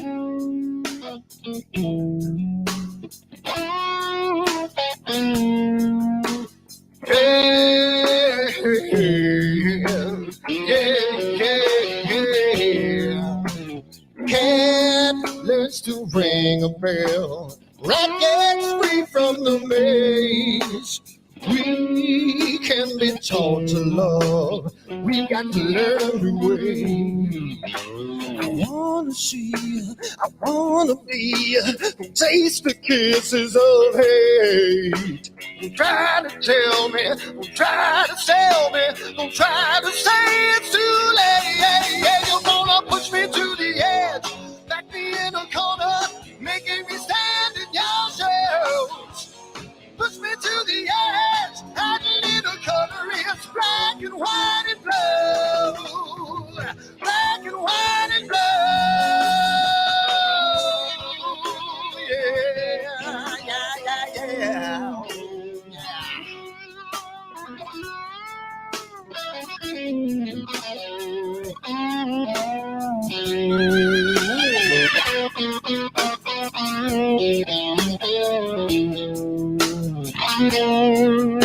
I wanna be, I wanna see, don't taste the kisses of hate.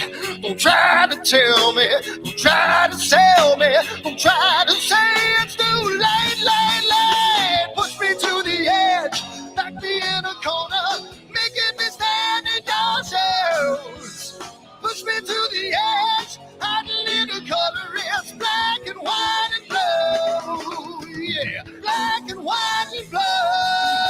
You're gonna black and white on the edge, back me in a corner, making me stand in your shoes. Push me to the edge, add a little color, it's black and white and blue. Black and white and blue.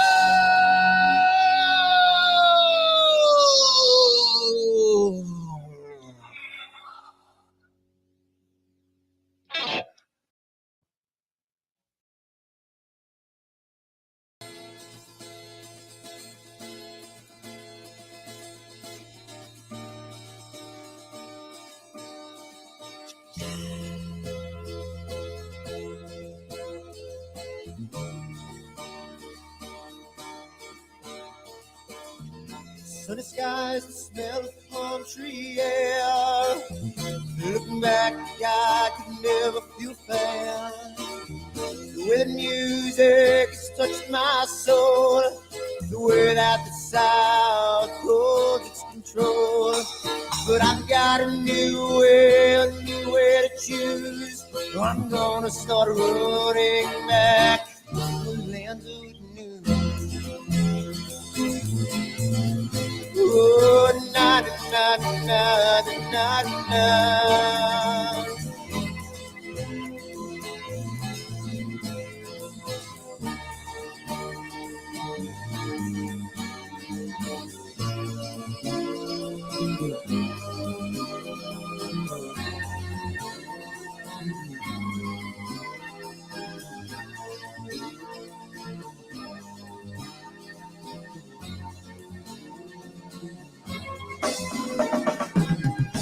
Seems to me that I sunset on the highway again. Then I get lost on a long summer day. I must go back before it's too late.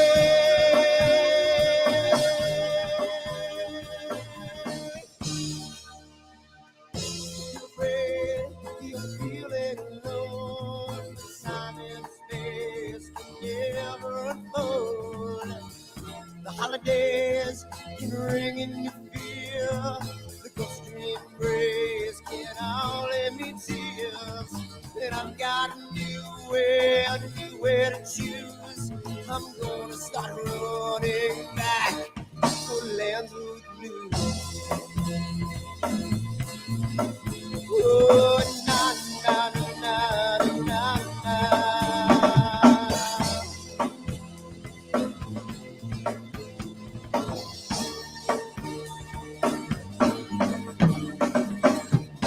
Sitting at the lake, I'm feeling confused, but I had my guitar, so I played this blues.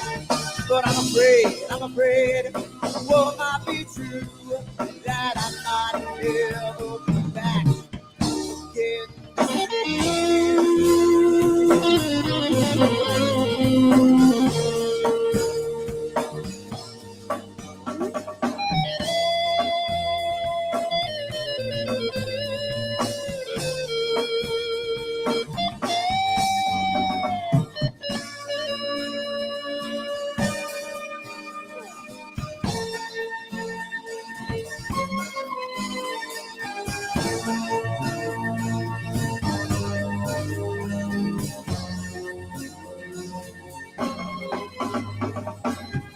Seems to me that I have lost my way. Got the sunset off the highway again. Then I get lost on a long summer day. I must be back before it's too late.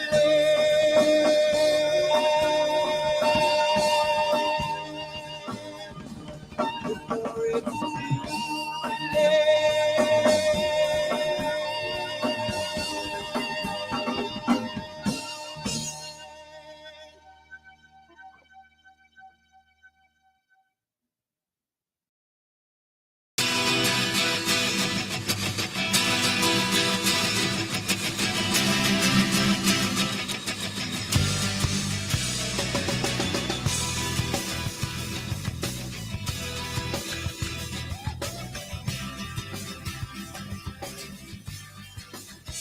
What have I done? Ooh, what have you seen? Early at night, got in the fight, in the candlelight, looking through the screen. Now what have I done? What have you seen? You know there's no future in life when a person has come in between. Jamie's gone, Jamie's gone. Can't look back and now he feels so strong. Jamie's gone, Jamie's gone. Left last night and now it's been so long. What have I done? What have you seen? There was nothing to say, took her away, and I feel the pain, made love in vain. Oh, oh, oh, what have I done? What have you seen? She knows there's no future in life when a person has come in between. Jamie's gone, Jamie's gone. Can't look back and now he feels so strong. Jamie's gone,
feel so strong.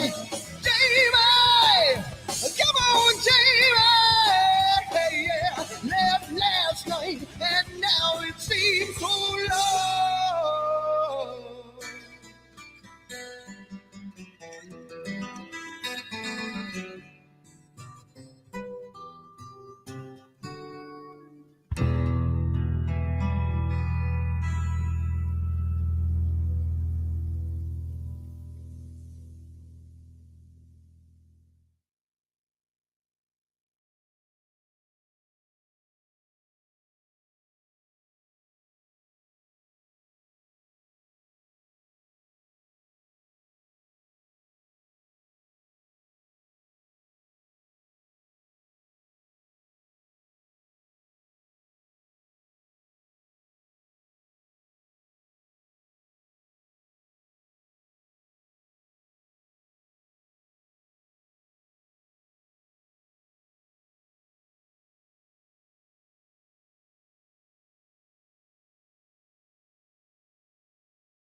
Hello there. Oh, what happened there? There we go. The titles got all messed up.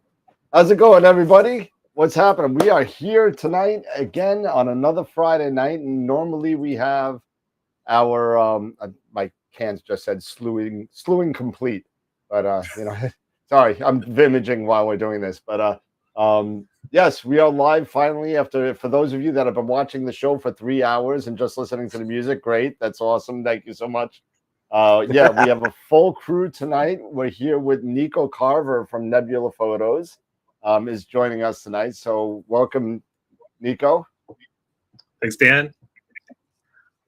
Yeah, so we got a couple of things to do. We got the wheel for the Masters of Pixinsight class coming up next month, and then we have a new picture of the week.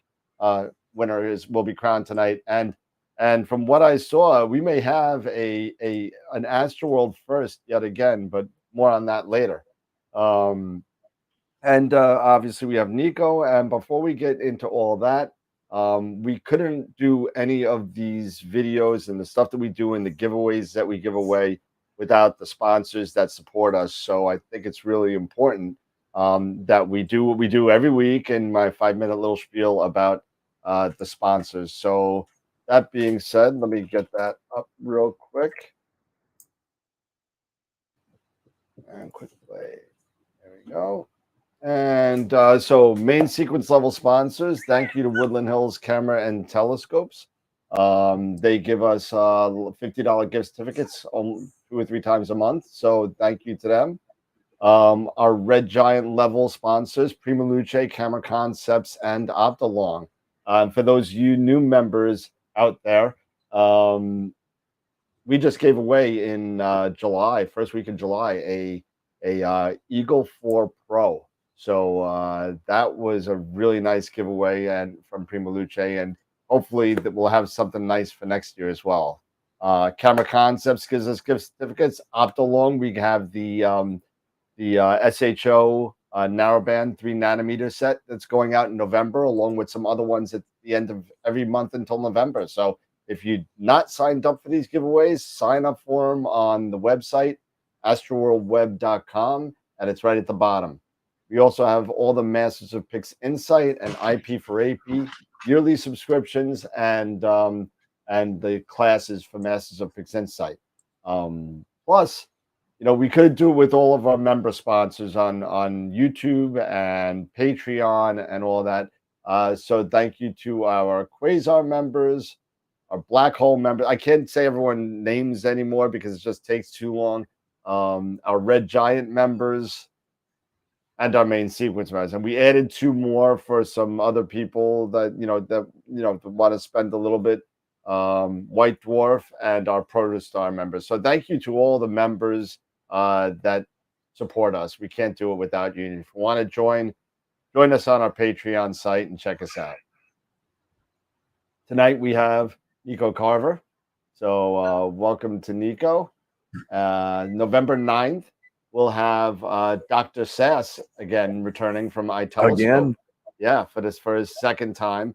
And I just booked the 3 of them. Dr. Sass, Max, and Charles Bracken. All of them, 3 at the same time, are going to be on the show kind of doing stuff. So that's going to be kind of cool. And don't forget Astropalooza and Sean Nielsen, Amy Little, Molly Wakeling, Nico, who's here tonight, and Josh, one of the AstroWorld members, is going to be doing some stuff as well. Plus, we have a whole bunch of vendors and little surprises in store.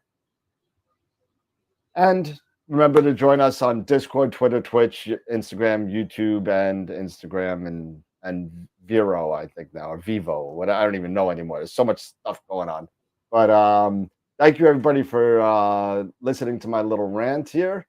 And we're going to go back to... All right, and there we go. And quick play. And we are back. And Jesse's name is on our head again because we moved it from the last show. But we'll fix all that. So, again, welcome, NICO. Thank you for coming and hanging out with us. It's a definite treat to be here with you tonight. What's going on? Not much. I I was gonna be out imaging tonight because it's clear, but then last night I had so much trouble that I'm a little discouraged right now. So I've been testing the ASCAR 130 PHQ, How's and that it's going? like a 30-pound scope. And then when I put all the other stuff on it, it's like really hitting up against the limits of my EQ6R. So the first 2 nights I had it out, it was perfect, and then last night it was just terrible. I don't know what, I couldn't get round stars for the life of me. So The EQ6 was just a little too tired. Then yeah, I think that was it. Those belts were a little too tight. That's right. But yeah, that's a big scope. I haven't heard much about the 130 yet. I think you're the only one that I know that has one right now. So yeah, I think because it's a 130, but then it's a quad. That's a lot of glass in it, so it makes it really heavy. Yeah, that's awesome. Are you testing it or? Yeah, testing it. Yeah. Nice. I got one pretty nice picture of like a dark nebula in Cepheus with it. Last night I was just trying to do some narrowband stuff. It's a little bit slow, it's f7.7 natively, and then it only brings it down. The reducer brings it down to f5.6, which is okay. Yeah. Yeah, well, that's cool. That you're able to do that, and like Eric was talking offline. Oh wait, Eric, we can't hear you. Sorry, that was on me. But like, what dogs were running, so gotcha. I had to. Oh man, you'll hear those every once in a while, Nico. If you hear something that sounds like thunder, I don't have dogs. I have a herd of wild. How many? Three. Oh, okay. Big ones. 3, and they vary between. They're all basically rescues and pities and stuff like that. So they vary between 60 to 85 pounds. Wow. So yeah. So they're dogs. 240 pounds and 12 legs running across a wood floor. Yeah, my poor little floor here. I did dog grooming. I did dog grooming for 4 summers, and since I was like the biggest guy there, it was my job to lift up the really huge dogs into the bathtub. So, and it was also an interesting job because you couldn't get the stench of like dirty dog off of you because you're actually lifting these huge dirty dogs up to clean them off. So and that wet dog smell, it just lingers. That is horrible. Wet dog smell. Yeah, it's one of those things we have Febreze and God knows every other disinfectant and air freshener around here, especially when you have big dogs. So yeah, but you say you have the EQ6R, but you're just testing the 130. What's your usual setup? Lately I haven't had a usual setup just because with the channel I've been getting all this stuff to test out, so it's like every night it's something different. But my scope that I've spent the most on and the most time into is a Stellar View SVQ86, which they only made one batch of like 15 before they decided, no, we're not going to do that one anymore. So it's a sort of a rare scope, but it's an 86 millimeter quad refractor. Nice. Yeah, it's pretty nice. It's f5.2 or something like that, and about 460 millimeter focal length. So it's nice for just lots of different emission nebulae, that kind of thing, which is what I like shooting. Yeah, for sure. Yeah. So you mentioned that you have all these things that coming at you with the testing of different scopes and whether filters, cameras, whatever. Yeah, we've all seen your photos and they're unbelievable. Where do you find the time to actually do the stuff for yourself as opposed to, testing out equipment? Lately it hasn't been. I haven't been that successful in doing my own personal stuff other than just the tests. But the real answer to that is I always do dual or triple setup. So every time I go out, I'd have 3 mounts going. So some kind of wide camera lens thing, my main mount where I would be capturing data for long-term projects, and then some kind of testing rig. Right. That makes sense. Yeah, once you get your main one automated, you know, then you set it up, it starts going, and you can do other things. So yeah, it works. Absolutely. That's why, you know, Eric this summer put Yeah. up his pier Last year. and his last it was last Yeah, year, it was right? last summer. Wow. Yeah. Last summer, I finally, you know, my wife let me put up my pier. So I set the pier up, and since then, and I have an Ioptron CEM60 resting on that, and I've had various types of scopes. I have new ones. I've sold some. I've had seller's remorse. You should have seen me earlier this year and like last year because I got started with William Optics refractors. And then I became a collector. I ended up getting more and more of their refractors. And then I wanted to go fast. So I got the Rasa. And then suddenly I got aperture fever. So I wanted to get something with, with more focal length. So I don't know if I could listen to this. I'm sorry. I'm gonna so the wife said, you know what? If you're gonna do this, you got to get rid of some stuff. And so I sold pretty much all of my William Optics scopes. And no, I didn't pretty much. I did all 4 of them. I had 4 scopes. I sold them all. And I think within a month to 2 months, I started having regrets and like, I got to get another refractor. I was going and I was just complaining and like, what was I thinking? How could I do this to myself? Pete's like telling me, what are you doing? Like, what are you doing? And this, that, and the other. And it's like, and I just had such regret. I was like, I'm never selling my scopes like that again. Yeah. But ever since that, but now I've got a 91, the Fluorostar 91. The FLT, yeah. And so I've got that, the FLT. So that's been great. But everything else is a Schmidt. So I've got, so the Edge and the Rasa. So it's fun. Nice. It's fun stuff. Yeah. But yeah, when it comes to optics from now on, I'm keeping them. I'll sell all the cameras and stuff. But the scopes themselves, I'm keeping them. Yeah, I haven't gotten to the point where I don't have enough that I'm the baby of the bunch. So I haven't gotten to where I want to sell anything yet. And hearing you guys all talking, I don't know that I will. So I probably wouldn't. So Nico, so you're saying you tend to set up several different, and now is this, are you traveling and setting all 3 of them, set? How much time does that take to get all those set up? Good question. Definitely over an hour, but under 2 hours, I'd say. Okay. So it's great if you can arrive while it's still a little bit light out, but I usually don't end up getting there before it's light out. So I'm setting up in the dark, and then when I do travel, I really like to image from dusk to dawn. So and I usually don't sleep, because if you're doing 3 setups, you really are sort of active the whole time. A little bit.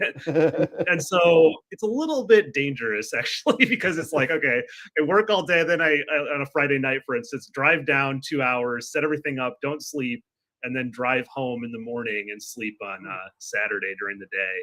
I do that about once a month, usually on a clear night near new moon. And that's when I get a lot of my testing done for the channel, is I try to just make a really solid plan. I type it out, print it out, and just follow it. So you have it all planned out, and do you have like the whole, I've said that I need to have, I made my first trip up to Cherry Springs about a month or so ago. And, I said, I need to have like a step-by-step, just so like when I'm, because I tend to image mostly from home, but going somewhere else, trying to take all that gear and just, so do you have like a checklist that you go through of like, okay, make sure you get everything so you don't miss steps with that much gear? I do. I mean, my checklist is mostly time-based, so it's like, okay, don't forget at 1 a.m. I'm doing 1 to 3 a.m. I'm doing this because this object is high enough, that kind of thing. Okay. I don't do checklists for the equipment I'm going to bring anymore, because I've just put everything into like cases where I know, okay, I have this cable and a backup cable and this adapter and a backup adapter, and I just bring it all. So a lot of times when I show up and I'm with other people, they're like, oh, well, Nico will have, you know, this other backup cable if I don't have it, because I just bring everything in the car. Yeah, we got your first question there, Nico, from Poolside Stargazer. Nico, do you have fixed setups, or do you interchange cameras and EQ between the different scopes? EQ. So your mount, pretty much. Oh yeah. So I have tried in the past to keep setups fixed. And so, for instance, that Stellar View scope I was talking about, I built like a Windows PC little box computer on top of it and did all the cabling and everything, built a box specifically for it with padding. And then what happened is just I cannibalized the camera and filter wheel off of it to do other things, and the whole fixed setup fell apart. So I really would like to have fixed setups, but it hasn't happened for me for more than like a few months at a time throughout my whole astro career. But eventually what I'd like to do is like have like a backyard observatory with a fixed setup, like a big refractor with a nice camera and everything, and just I'm never going to touch it. It's always going to be on a pier, but it's down the road. Yeah, I mean that's funny you say that, because everybody was making fun of me last year because I must have changed I think I've changed my entire rig 3 times last year, including the scope. And I went from the 80 Esprit to the 127 FCD 100 to the AP 130. And I'll tell you. That was a story. You know, he had to sell which kidney did you have to sell, the left or the right one? I sold. You know what? I didn't want to get rid of them both, so I just sold half of each. So okay, nice. Nice. But like Eric, you know, I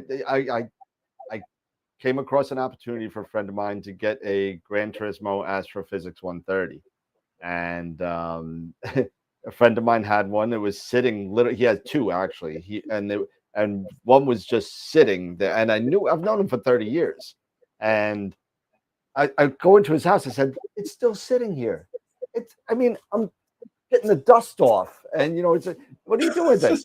And I know he's had it. He's had it for about 7-8 years. It's in mint condition. Never touched. The box is pristine. There's not a nick. Nothing. He's like, "Well, I was thinking about selling it." I said, "Really? Oh no, I'm buying it." So it was going back and forth with the group and everything. We were talking about buying different scopes, and I ended up with the AP. I couldn't say no to it, but so that's my retirement. I'm excited they're doing a lottery for that. Still married. I'm still married. Yes, only because I sold everything, including my kidneys. Has everyone heard that AP's like releasing some new scope and doing a lottery for it pretty soon? I'll definitely enter into that. I have not heard this. I have heard it. I spoke to who was it over there? George, I think. George over at AP, and he told me a little bit about it. Yeah, so I'm definitely entering that, and they're still trying to push it out because you know what? I mean, Roland's still around and he's still cooking, but I mean, I hope he stays around for another 100 years. But I mean, it's unfortunately, reality sets in, and you know what? I just hope there's either somebody that's going to carry the legacy on, and an understudy, or like Dave said in the chat, my buddy DB, it's like pretty soon AP is going to be a collector's item, and and if it is, great. I just bought one. I don't care, but trust me, I'm going to be hanging out over at the AP store, at the AP shop, when that announcement comes, that he's going to retire or he's done, because I live literally like 20 minutes away from Astrophysics here in Illinois, in McChesney Park. And I've gone there quite a few times and taken a look around and checked stuff out. I've even tried to convince them, hey, you got any, mocks, some GTO, a GTO or a Mach 1 or anything, just just lay it here, you know. That's even scraps No. that maybe we could put back together. I could tinker around and put it back together. And like, no, exactly, no. So Nico, besides the 130 that you're testing now, what are you mainly imaging with now? Oh, good question. Camera lenses, a lot, you know, I'm always sort of interested in doing. So let me back up. A long-term plan with the channel is I wanted to start with the widest camera lenses I could get my hand on, which are circular fisheyes at like 8mm. And then every few months do like a shootout working up the focal lengths. So I'm only up to 24mm, but the next that I'm sort of assembling is like the 30 to 35mm, and it'll just keep going up into telephotos. And I'm hoping by the time I get to like telephotos, I might have better connections because I probably can't afford to like buy all of those myself. But I just connected to Sigma, which is a big one in our world. So that's exciting. Sigma America, I have a connection there now. Yeah, those art lenses are ridiculous. Art lenses, yeah, those are ridiculous. Yeah, I have a Sigma Art 85 that's a main go-to portrait lens for me, and it's a phenomenal piece of glass. Yes, it's one of the best I've ever used. And I have the Nikon 105 f1.4, which is also a phenomenal piece of glass. But that Sigma Art it's named correctly. Yeah, I think for primes, they're really just unbeatable. I mean, I know they don't really do a lot of zooms, but for the Prime Art series is just amazing what they're doing. They really are. Yeah. There's hardly any diffraction in them at all. There's absolutely no aberration, at least not that I can pick up on. The elements, I think that art it's either 11 or more elements in it. It's just insane. It's just a crazy piece of thing. It's a boat anchor. It's freaking huge. All right, we got some more questions rolling in the chat. We got three in a row, it looks like. So I'll take the first. Eric, take the second. Jesse, take the third if you can see it. Okay. And so Nico, this is from my buddy of Dave Barnett, who actually runs the Avalon Nature Preserve. He has a whole bunch of telescopes there, as well as it's a big thing on Long Island. But so if you were a complete newbie, what would you suggest? DSLR or dedicated Astrocam? I'd say DSLR or mirrorless. So those DSLR, I think most people include new mirrorless bodies too. Yeah, but something with an attached screen, because there's just my issue with getting right into an Astrocam for most people is just that it requires so many more accessories that you need to figure out the software packages, whether it's ASI Air or a laptop or whatever, power delivery to all that stuff. So you're just really adding up the costs and complexities. And when you add complexity, more things can go wrong, of course. Yeah, so absolutely. I think the big benefit for using a DSLR or mirrorless camera for a beginner is it's something that's probably more familiar. And it's you already sort of understand the controls. You put it into manual. All you have to really worry about is focus and exposure, taking the right length, and you're off to the races. So I still think DSLR mirrorless is great for beginners. Absolutely. The one thing I'll say about mirrorless bodies now, if you're buying something new, is the mirrorless bodies have really bright live view compared to DSLR. If you've never seen the difference, it's like night and day. Like the new mirrorless things, you just see so many more stars, which makes focusing and finding your objects a lot easier. So if I was going for one or the other and there wasn't a huge price difference, I might go for a mirrorless camera like the Nikon Z series, Canon R series, or the Sony A series. Nice. Dave said thank you. Eric? Okay, so Hogarth from Hogarth Astrophotography is asking, question for Nico. Apart from Astro, what other hobbies do you have? Does your long hair reflect your taste in music? Oh, good questions. Old carpet. Let's see.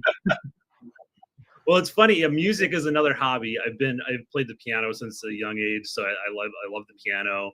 I was a percussionist in high school and was actually going to go to college for music, but then I did a lot of like the college tryouts to be a classical percussionist, and I just hated like the audition process so much that I was like, oh, it's not for me. I'm going to crack under pressure and not be any good at this. So, but I still love music. I like all kinds. Probably my personal kind of favorite is progressive rock, like King Crimson and that kind of stuff. Yeah. Let's see, other hobbies. I'm a big reader too, because I'm professionally a librarian, so books are another huge hobby of mine. What any particular genres of books that you have more appeal to you? Nonfiction, other some types of fiction? Probably nonfiction is my favorite. Anything with like sort of like a story, but a science story is sort of my favorite lately. I love Davis Sobel's books like Longitude and The Glass Universe, things like that.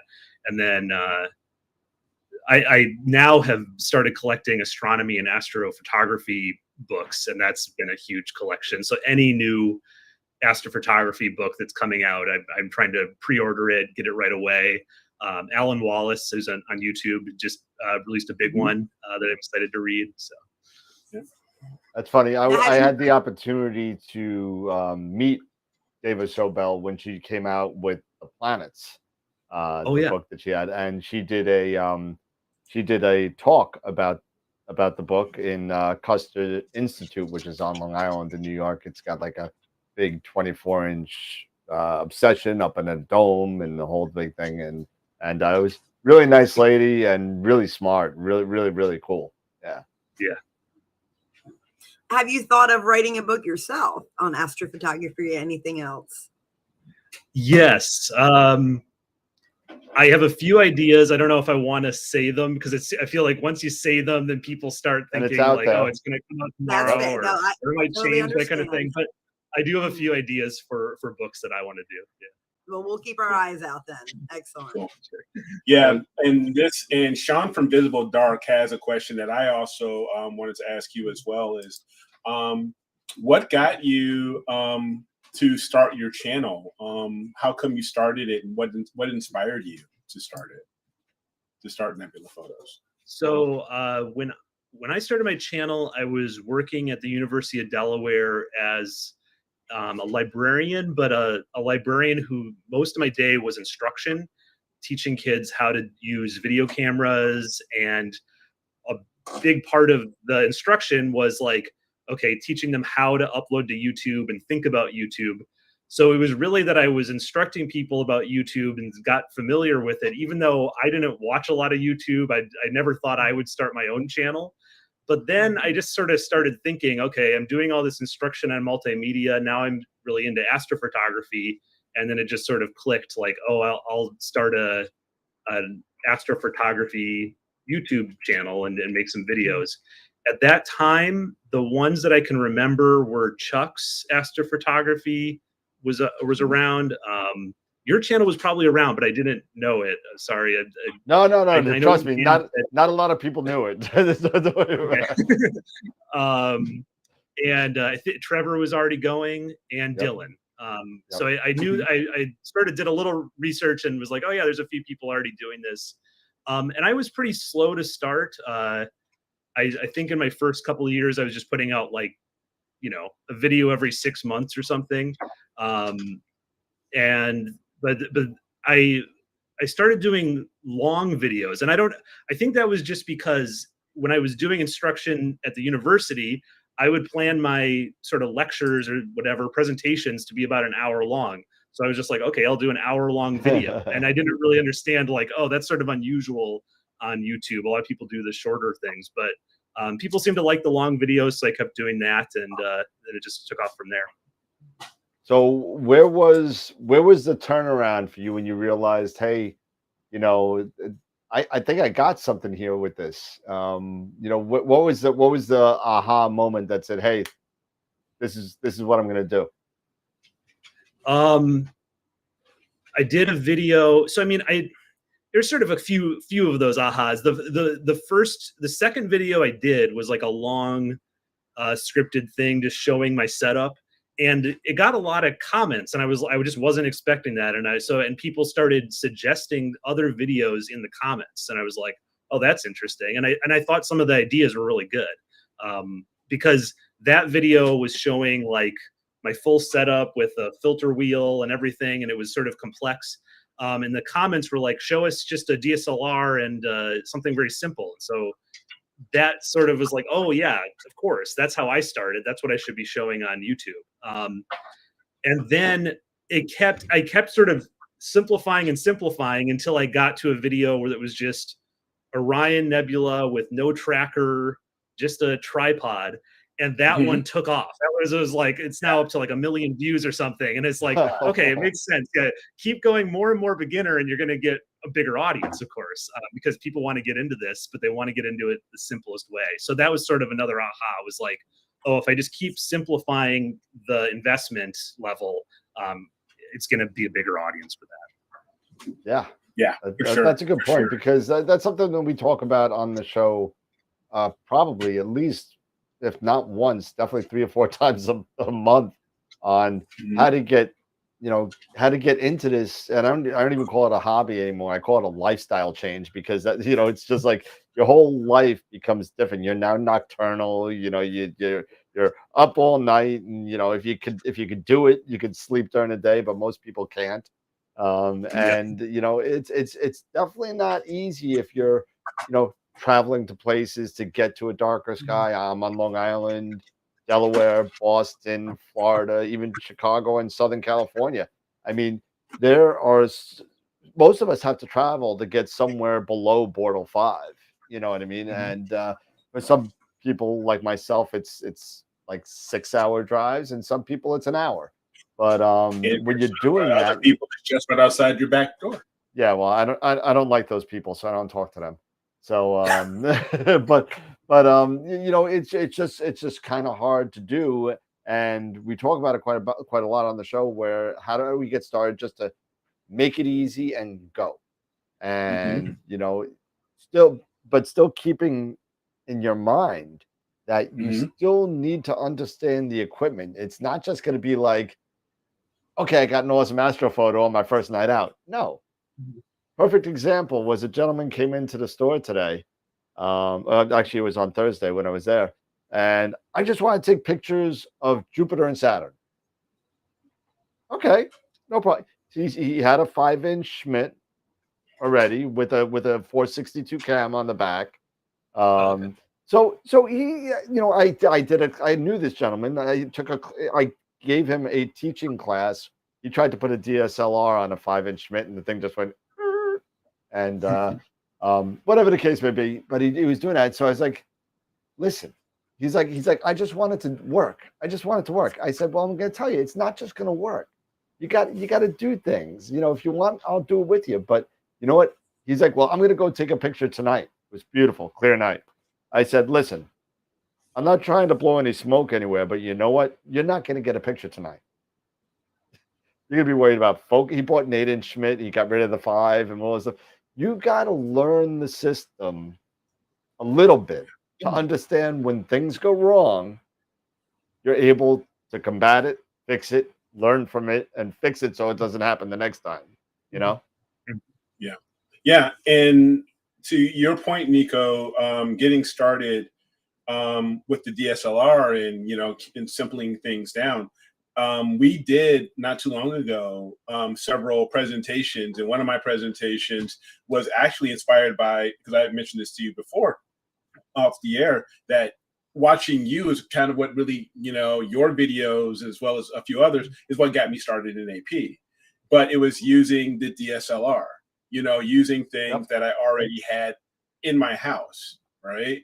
The things that I use, taking pictures of my kids and stuff and saying, all right, I can, try these things here and there. And then eventually, when I was doing that, my wife she got me a Schmidt, and I said, okay, well, here's a DSLR. I'll put it on the back of the Schmidt, and and I got my first shot of M51.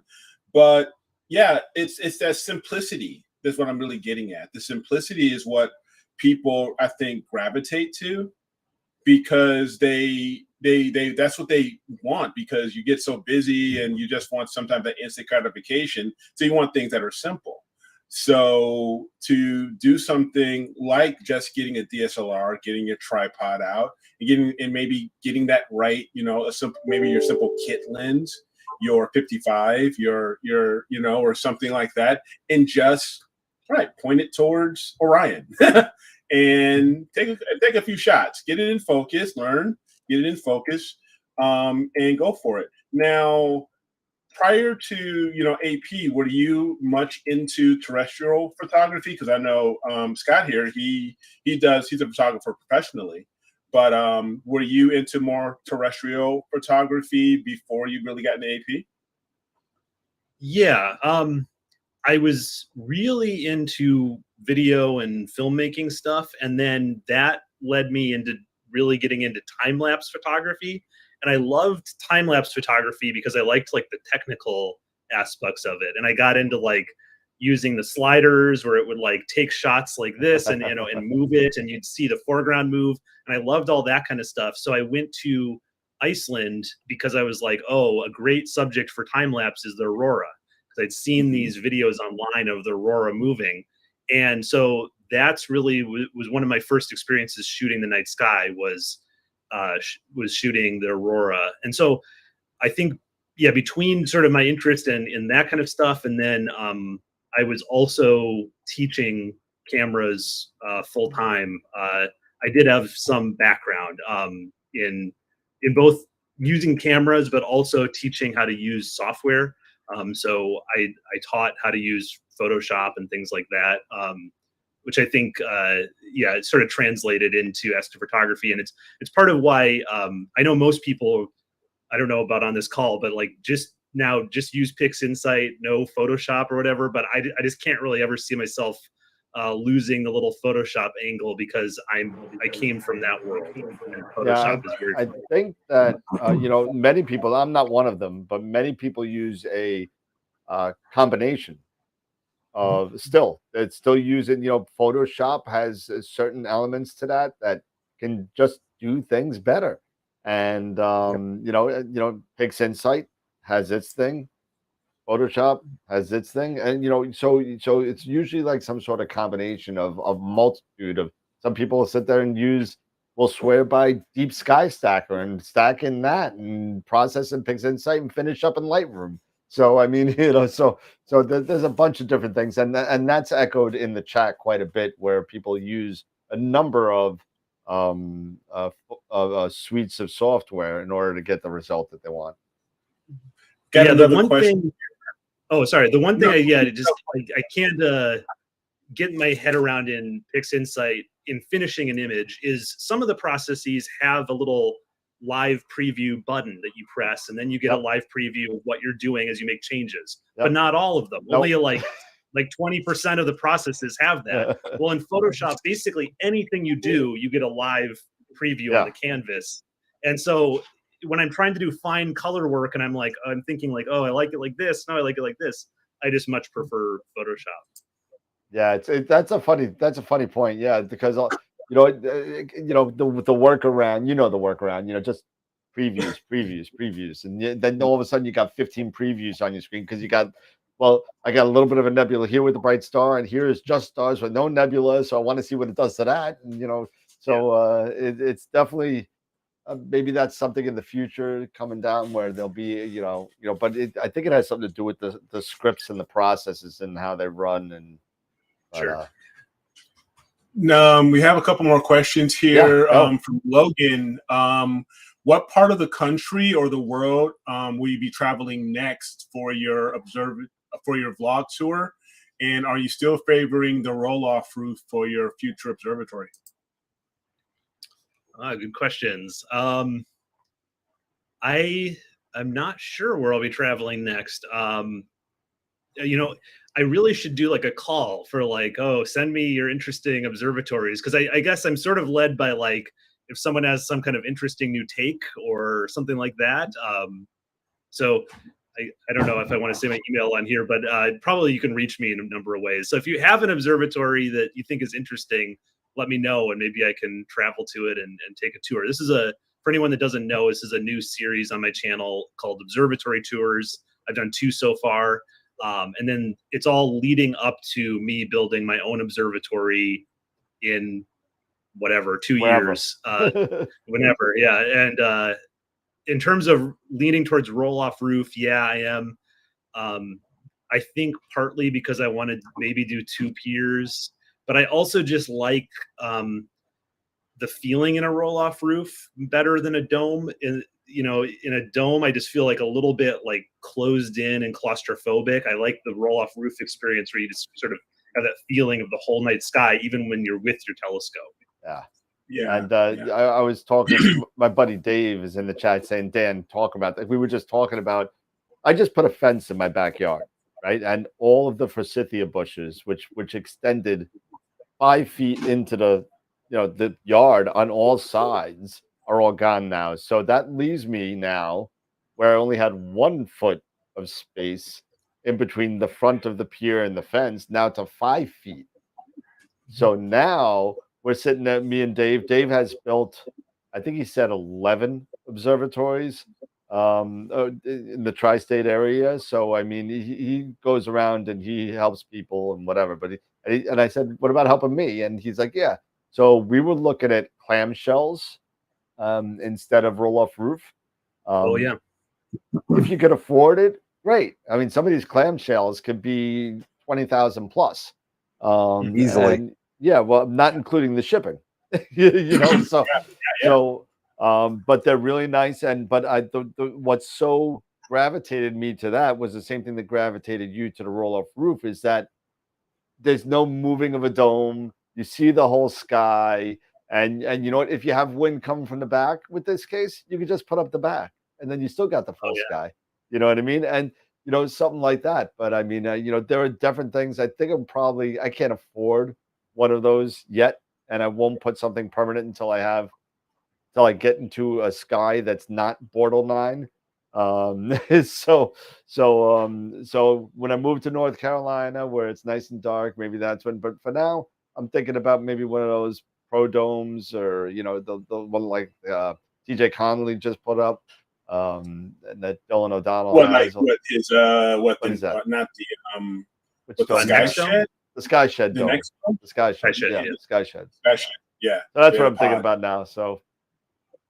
Yeah. The nice thing about those is you can just transport them when you're ready to move, right? Like they're pretty easy to pack up. You just sit there, and it's panels, but it's sturdy. It's not crud. They're good. And I've been in a bunch of them, and they're really nice. But and it's portable, which is the whole thing. So if and or when I finally move to where I want to, I could just take it up, throw it in the truck, and put it wherever I want. Sell it. Yeah, I've been actually, like you, NICO, looking at roll-offs.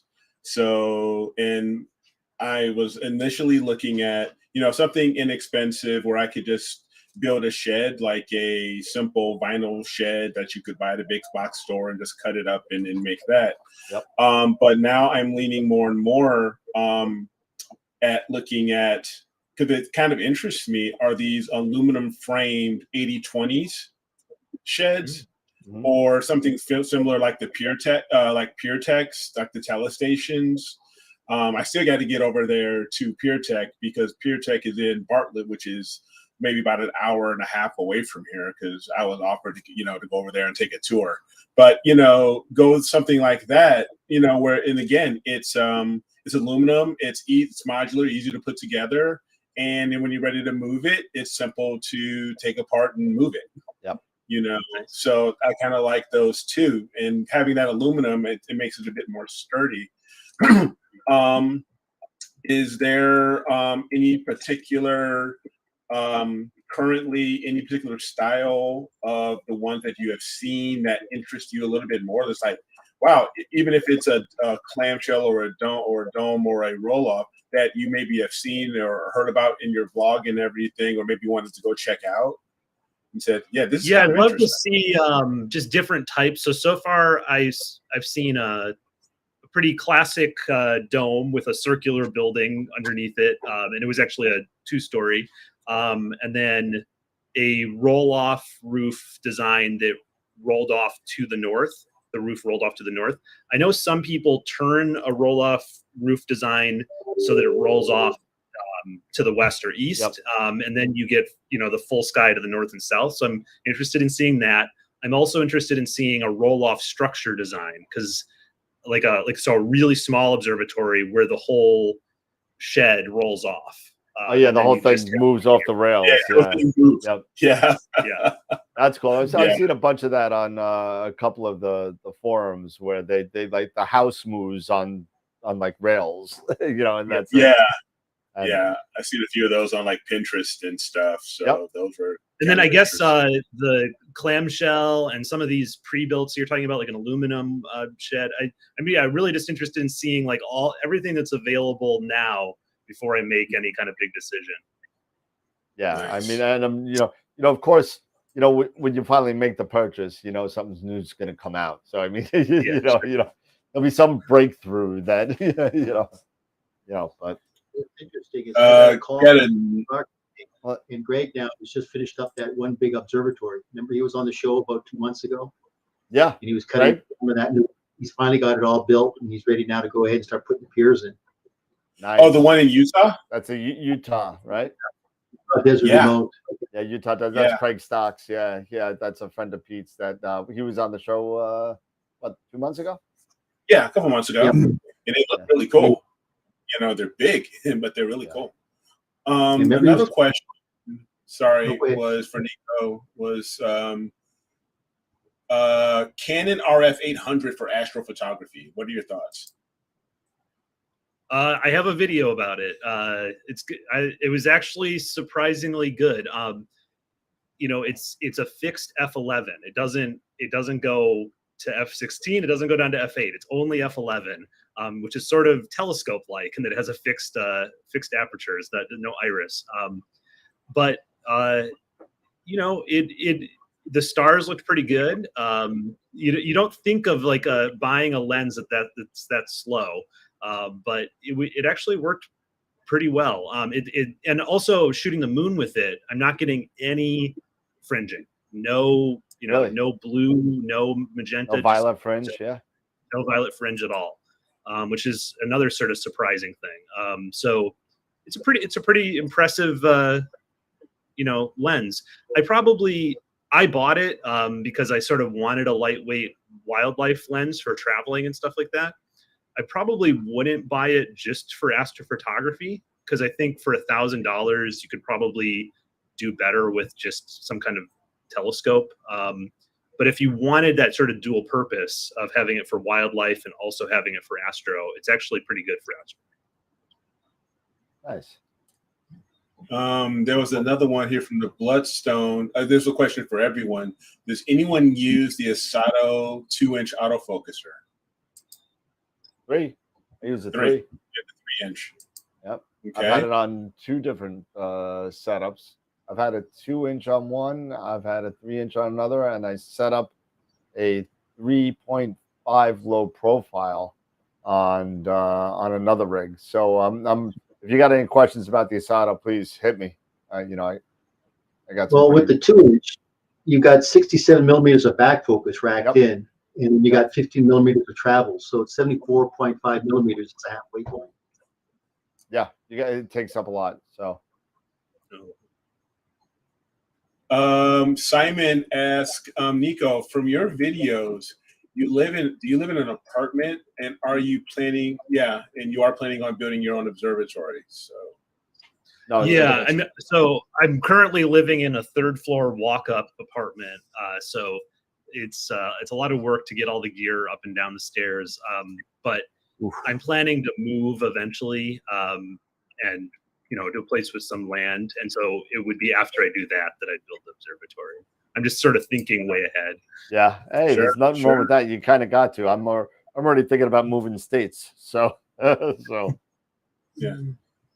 Is I have a question for you. Out of the things that you are testing out now, is there anything you can tell us about any things that you're testing out now that have gotten you a little excited, or anything in the past, that, in the recent past that has gotten you kind of excited about, this piece of equipment? Yeah, let me think about that. Oh, I know one. Sigma has a camera line that a lot of people don't know about. I heard about this from a French astrophotographer, and Terry Legault. He's written some books on astrophotography, and I just saw him tweet about or something about this Sigma FP and Sigma FPL. And the Sigma FPL uses the same sensor that's in the QHY 600. It's like I can't remember the sensor name now, but it's that Sony sensor that everyone's using. 571, is it? 570. It's the full frame 571. Yeah. It's called. And so they're really, really nice mirrorless cameras. And unlike the Sony mirrorless cameras, they treat the RAWs really well. They don't do any funky stuff with the RAWs. So I'm hoping that more people get on sort of the Sigma bandwagon and try out these Sigma cameras. I'll probably do some videos on them because they're really fun, and the data looks great. And then they're also the smallest full frame mirrorless cameras you can buy. I wish I had it right here. I don't know, maybe I'll find it. But it's tiny. It's like a deck of cards. It's so lightweight. So I'm really excited about those Sigma cameras and pairing Sigma lenses with them. Nice. Got another question from Steve, Captain 404. Which do you prefer, short or long exposure photography? Good question. I don't have a preference. I do, with my QHY 268, I do 10-minute exposures generally, so that's sort of long for a CMOS sensor. Yeah. But I just found that with that 16-bit huge dynamic range, I really like the 10-minute exposures I was getting. With my DSLR and mirrorless cameras, I'm usually doing like 30 to 60 seconds per sub exposure. So I really run the gamut. It just really depends on what I'm shooting, the environment, what my plan is. So I like both short and long. Yeah, I could never bring myself to nuking a really expensive DSLR camera sensor, for 10 minutes. I just could never bring myself to do that. Even 5 minutes is a long We're just time. waiting for you to take a picture for 1 minute since you've gotten that far. Hey, So you know what? As about soon as 10 it minutes. stops raining. We love you, Scott. We love you. Remember, Scott, I built that 2 years ago. Remember? Yeah. What about the difference? What about broadband or narrowband? Oh yeah, that's a good point. When I'm talking 10-minute exposures, I'm mostly talking narrowband with that QHY. And so it's like, using 3 nanometer narrowband filters, and you're gonna get to long exposures pretty fast there. Yeah. And then the really short ones are broadband. Nice. Has there been, this is just for me, has there been any particular types of DSOs or DSO objects that you prefer to shoot more of? I mean, your channel's Nebula photos, but is there because I think I even asked this at one point to even AstroDoc, and he was saying that he likes shooting globs.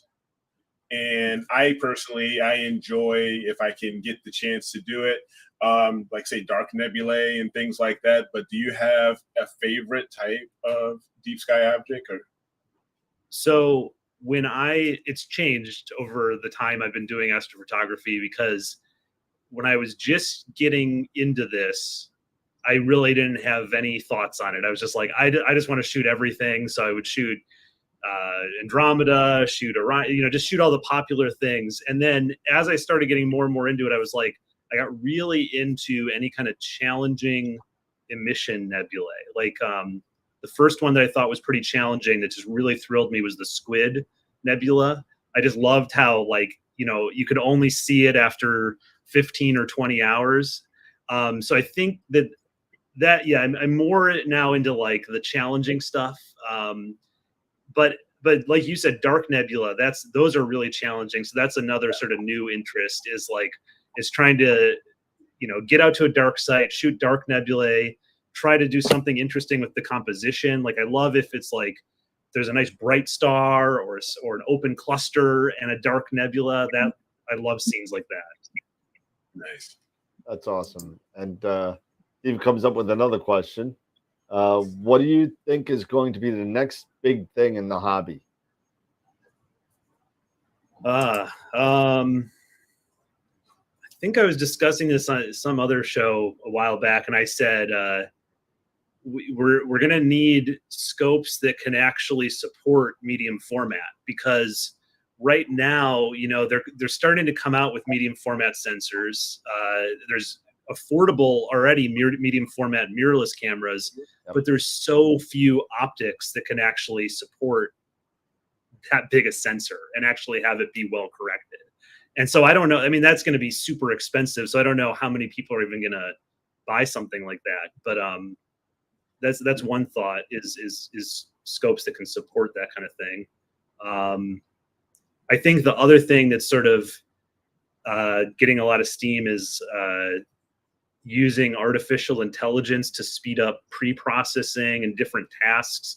I know Russ Croman is doing the AI with Noise Exterminator and the Star Exterminator and things like that. So I think we'll see more and more AI kind of things in software.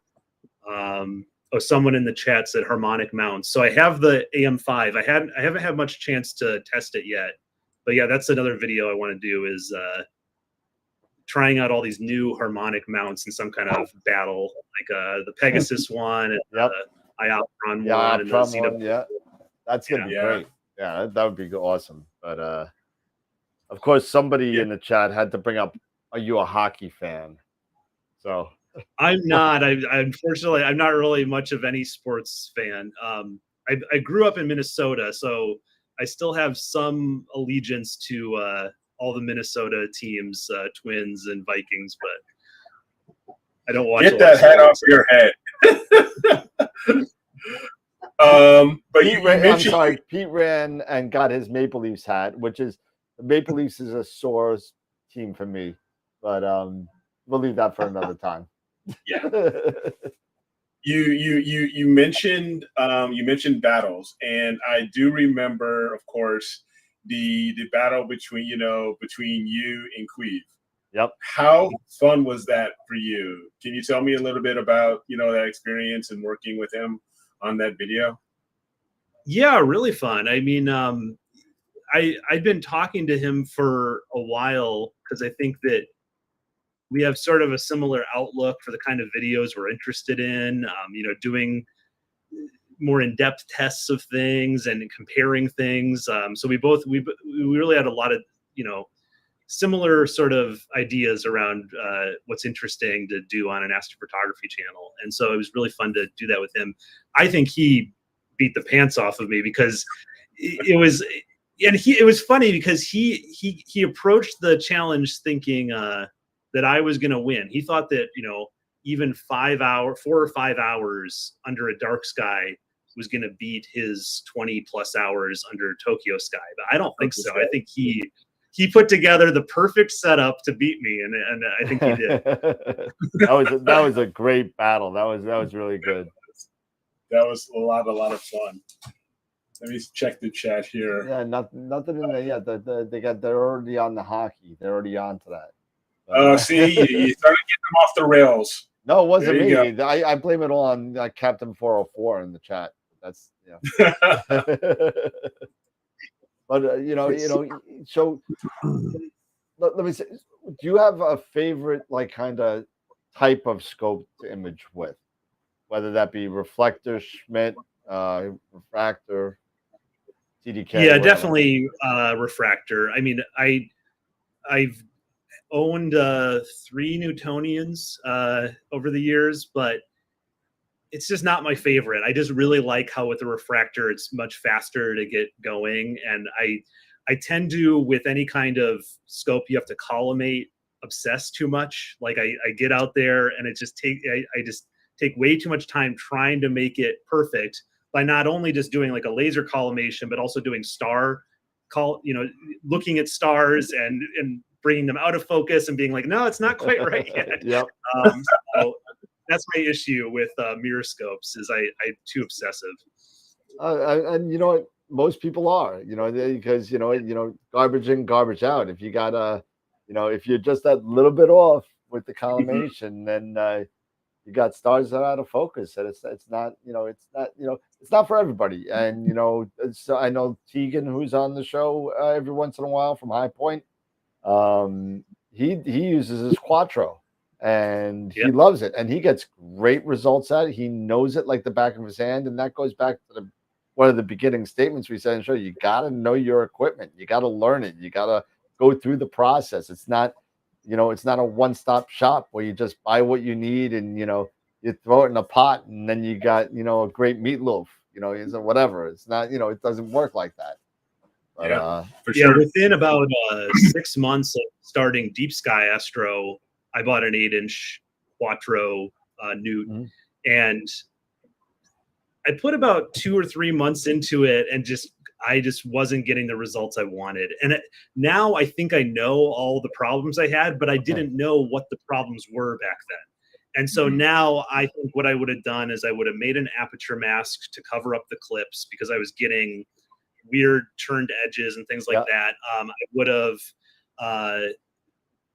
beefed up the focuser thing, because I know it was like the focuser was held on to the tube and there was like no support behind it. I don't know if they fixed that yet, but I think I was getting weird flexure from that.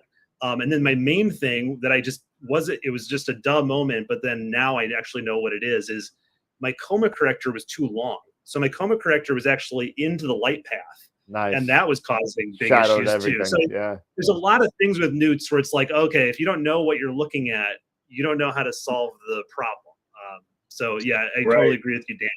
It just takes time to learn all these things. It's the preventive maintenance. There's more preventive maintenance spent on reflectors than there is on refractors. I mean, case in point, after 3 to 5 years, you got to go ahead and recoat the mirrors, right? Because you always get corrosion on the mirrors depending upon where you're at. Whereas with refractors, I mean, face it, refractors, what do you got? You just got lenses. I mean, there's not really much maintenance you got to do on lenses. Yeah, especially with most of them are airspace now. I know with the old oil-spaced refractors, sometimes things would go south, but I think with airspace, it's really not anything. Yeah, I know for me, like I mentioned earlier, I got started with just a DSLR in my Nexstar 8 SE. And I had no idea, just getting started with this, about collimation. And at the time, I started trying to, learn about collimation, I bought an artificial star, or I bought all this other sort of stuff, laser collimator, which I definitely didn't even need a laser collimator for a Schmidt, but I thought I did. That's something more for a Newtonian. And then the biggest fear that I had, and the biggest thing that scared me, was the first time I was attempting to collimate. I had my screwdriver and I slipped. And I just tapped the corrector plate, and I freaked. And I freaked out. And I was like, and I stopped. And that's when I said, no, I'm not doing this. No, I'll leave it for visual. I'm not touching this thing again. And that's when I ended up getting the William Optics, because it was so much simpler. But now that, just like you in hindsight, you realized, hey, now I got it. I understand, my missteps and things like that. It's like, now I've got the Edge and I've got the Rasa.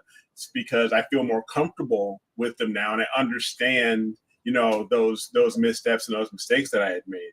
But yeah, for sure. I think if I would have probably continued with that Schmidt, not really understand, and everything I had to go through to do what I did, I don't think I'd be sitting right here right now, with, doing, being here on the show, because yeah, it takes time. It takes a lot of time, and it takes, it takes sometimes, and like it's one of Schmidt, it takes that steady hand, or else, and it takes Bob's knob or something else like that, because you gotta realize, screwdrivers and Schmidt corrector plates don't mix. Nope.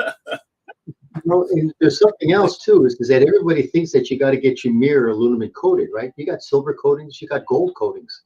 Gold coatings, you can get down to the IR spectrum. And I mean, you can really pull out a lot more data with an IR coating. Definitely it's going to cost you more, but believe me, you've got that capability, and it's just a matter of getting good coders that can do that for you. Yeah. We're getting yeah, that's really interesting. I actually am really interested in trying to do more in the near IR spectrum. So I feel like, this goes back to the question of like, what's up next for amateur astrophotography? I think that's a huge one that's untapped, because we're all just shooting visible, but with certain kinds of optics and the new cameras that are really efficient in IR, we might be able to pull out some actual structure from the infrared. Yeah, it's definitely worth the money of looking at recoding a aluminum mirror with a gold finish, because you'd be amazed to see the images that you can. And you're absolutely right, Nico. Fast optics really bring all that out. Absolutely. And we got a bunch of questions. Yeah, we do. Yeah. So the first one. I'm gonna grab one here, guys. Yeah, go ahead. Jesse, go right ahead. So from English Fires, he wanted to know. He or she wanted to know what you're using for acquisition software and what your thoughts are on the ASI Air regarding the automation.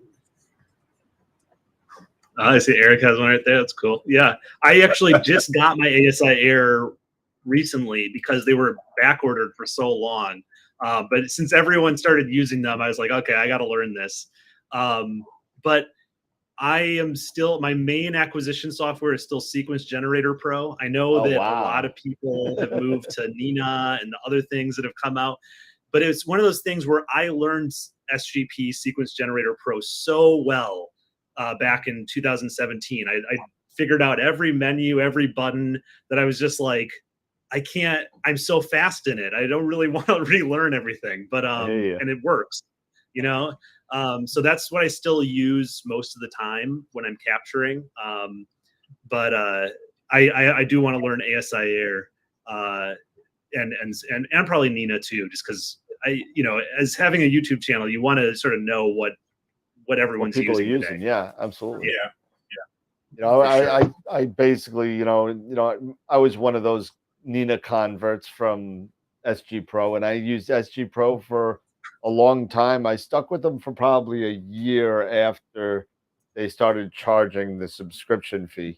And then and listen, for what that program does, I mean, SG Pro, it's worth every nickel, because it's an awesome program. It really is. But for a long time I was very hesitant to change to Nina, and after a couple of people giving me swift kicks and saying, come on, let's do it, it's not that hard and whatever, I'm the same like you. I'm like, this is working, why am I gonna bother learning something else? This is how people get into trouble, by not getting good at one thing and switching to something else before you could be good at the first thing. And and that's what and in any hobby, any part of life, just be good at something first, get it, move on. Don't just sit there and say, I don't really have it, but I'm going to learn something new. And unless you're like me, who uses APT, and when you're running into problems, nobody else uses it, that I can go, hey, help, because you're all going like, why aren't you using Nina? I'm like, okay. So I need to start using Nina just so I can be like, help, and actually get help. Yeah, I mean, there's something to be. I mean, the Nina Discord channel that's out there is just, the support is just. But you know what, guys? Let's look back at the history of this. Come on. I mean, it really kind of all started. It's every 2 years. There's always a hot new thing. And believe me, I'm not complaining about Nina. Nina is a great, great, great software. But remember, before that, it was SGP. Before that, it was Maxim DL.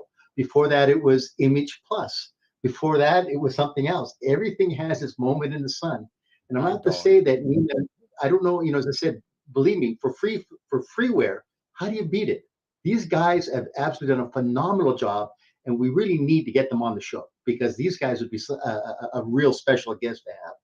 But as I said, I got a feeling that they're going to be in the limelight now for the next 5 to 7 years. They're that good. And you notice they're always coming up with upgrades. I mean, my God, the upgrades, at least every week they're coming up with something new. And then the third-party plugins, that's something special. So I got a feeling they're going to be in the limelight here for quite a while. Oh, yeah. Yep. I agree. Yeah, I think those third-party plugins are one of the main reason I'm like, oh, I got to try this because I've seen what some of those do, and I'm just like, that's really cool that you can keep track of all your imaging sessions and see how all the quality of all the subs just live, and I'm just like, wow, there's some really cool things in there that are not in SGP. Yeah. I mean, think about it. They're not charging it. I mean, isn't that incredible? I mean, think about it. They could probably definitely charge it, and still people would buy the program because it's that good. And there's not much that is free or inexpensive in this hobby, so I guess you kind of got to take where you can get it, right? No. Exactly. Mm-hmm. And let's see. It's kind of like all of the on this show, all of our opinions are free. So Absolutely. I think I'm getting, you know what? I think I'm getting, it better not be raining. Oh boy. Give me 1 second. I got to make sure it's not raining. Oh boy. Oh my goodness.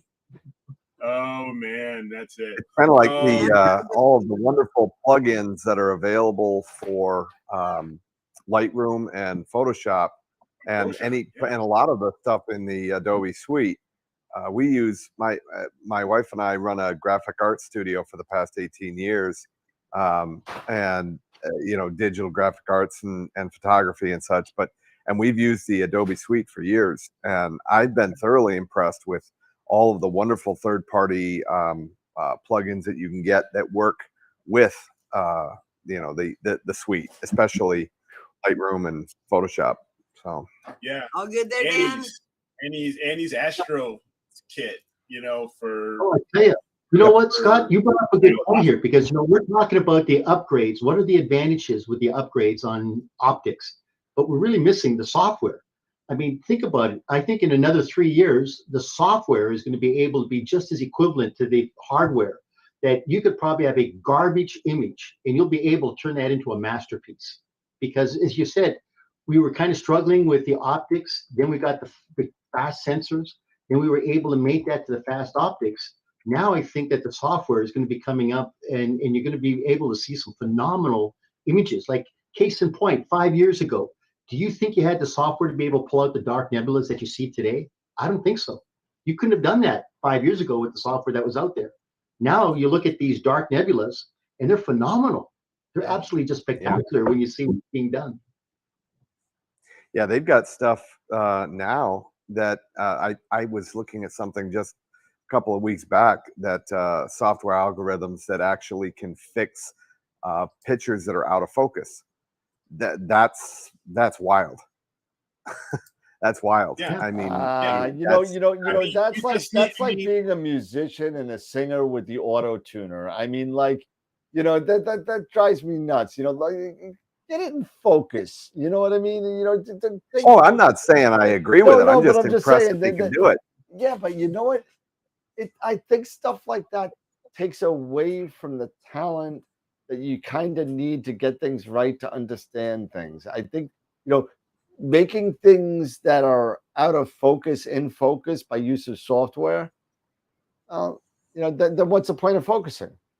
Why buy a focuser? It's going to fix it in software. Right. Don't worry about it. I agree with you there, brother. That's like me. That's like me doing, like, singing like, you know, Ricky Martin, and, you know, and I'm flat all the time because I know I'm flat, and I'm just going to do the auto tuner and I'm going to sing it the way I do it. I'm going to do Live in La Vida, and that's what's going to happen.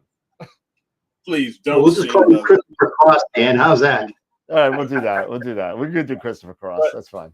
Yeah, but Nico made a good point earlier, you know, and so did you, Pete, you know, about software, you know, with Russell Corman, you know, with Noise and Star Exterminator, and using artificial intelligence. It is going to be more and more Yep. you know, the revolution is going to come more and more out of software. I believe. I do agree with Absolutely. with And Eric, earlier. you're right. You can only push optics to a certain point because that's hardware. But software, algorithms, that's where it's going to really be. So I agree with that. The next big thing is to kind of contribute to what Nico said. I think it's going to be in software. You're going to be able to keep those images that you thought about maybe tossing out. I'd say put them in a folder, hold them for a couple of years, and you'd be amazed to see what you can be able to do with them.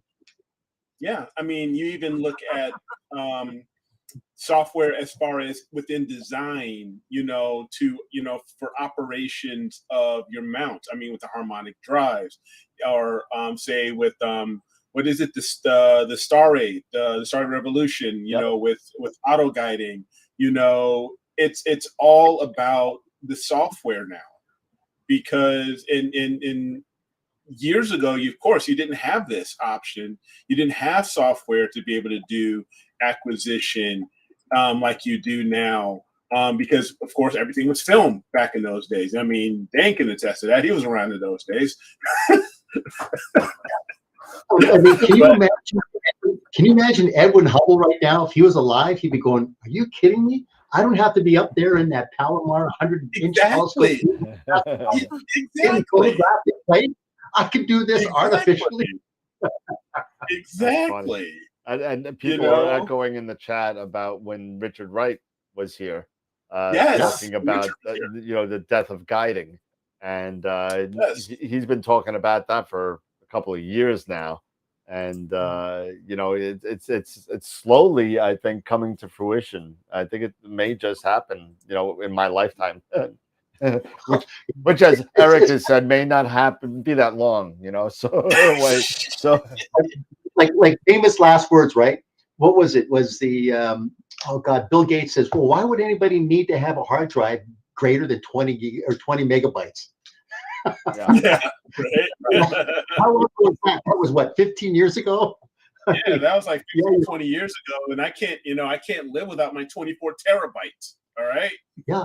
So as you said, you're absolutely right. I think where the advances are going to be is going to be in the digital aspect, not in the hardware, but more in the digital aspect. Because I think right now we're pretty getting close to pushing how far we can go with optics. I mean, when you think about it, right? We got fast optics, we've got sensor cameras. I mean, sure, we can definitely improve upon the sensors, and I think we're going to get larger size sensors with greater pixel size. But I really think it's going to be in the digital world where we can just take the old adage, garbage in, garbage out, right? Well, we can take garbage in now. We can maybe, you know, we can put lipstick on a pig, I guess is what the term I use. Yeah. But Yeah. you know, that brings up a good point. And Nico, you know, as far as data storage and, you know, how you organize yourself and all that, you know, you take tons and tons of pictures. How do you go about organizing your files, and what do you use to, what kind of computer you use? You know, you use a NAS, you use what? I use everything. So I have mostly Mac laptops because I just like the hardware. They last forever. The MacBook Pros, and so I always sort of have the newest MacBook Pro.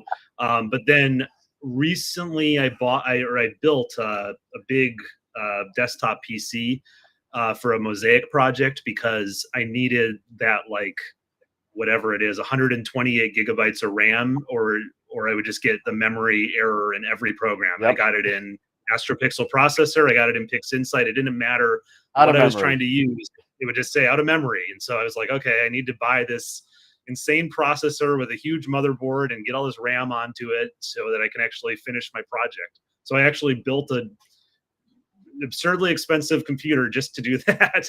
So I have that now. It is nice for processing because it's just like, you know, for little things, it's just like, wow, this is so fast now. It's just, you know, stacking 50 images and it's done in 20 seconds or something. Yeah, that's why. So I have a big PC, and storage is my big hard thing because I've built, you know, a NAS, a network attached storage, but I just always am running out of space. So I can just keep adding on more and more bays, but it doesn't really matter because I keep everything. So what I end up doing is just buying external hard drives, and I have way too many just to keep everything. Because I keep a lot of my video assets, which are shot in 4K. I keep all the astrophotography data, all the testing stuff.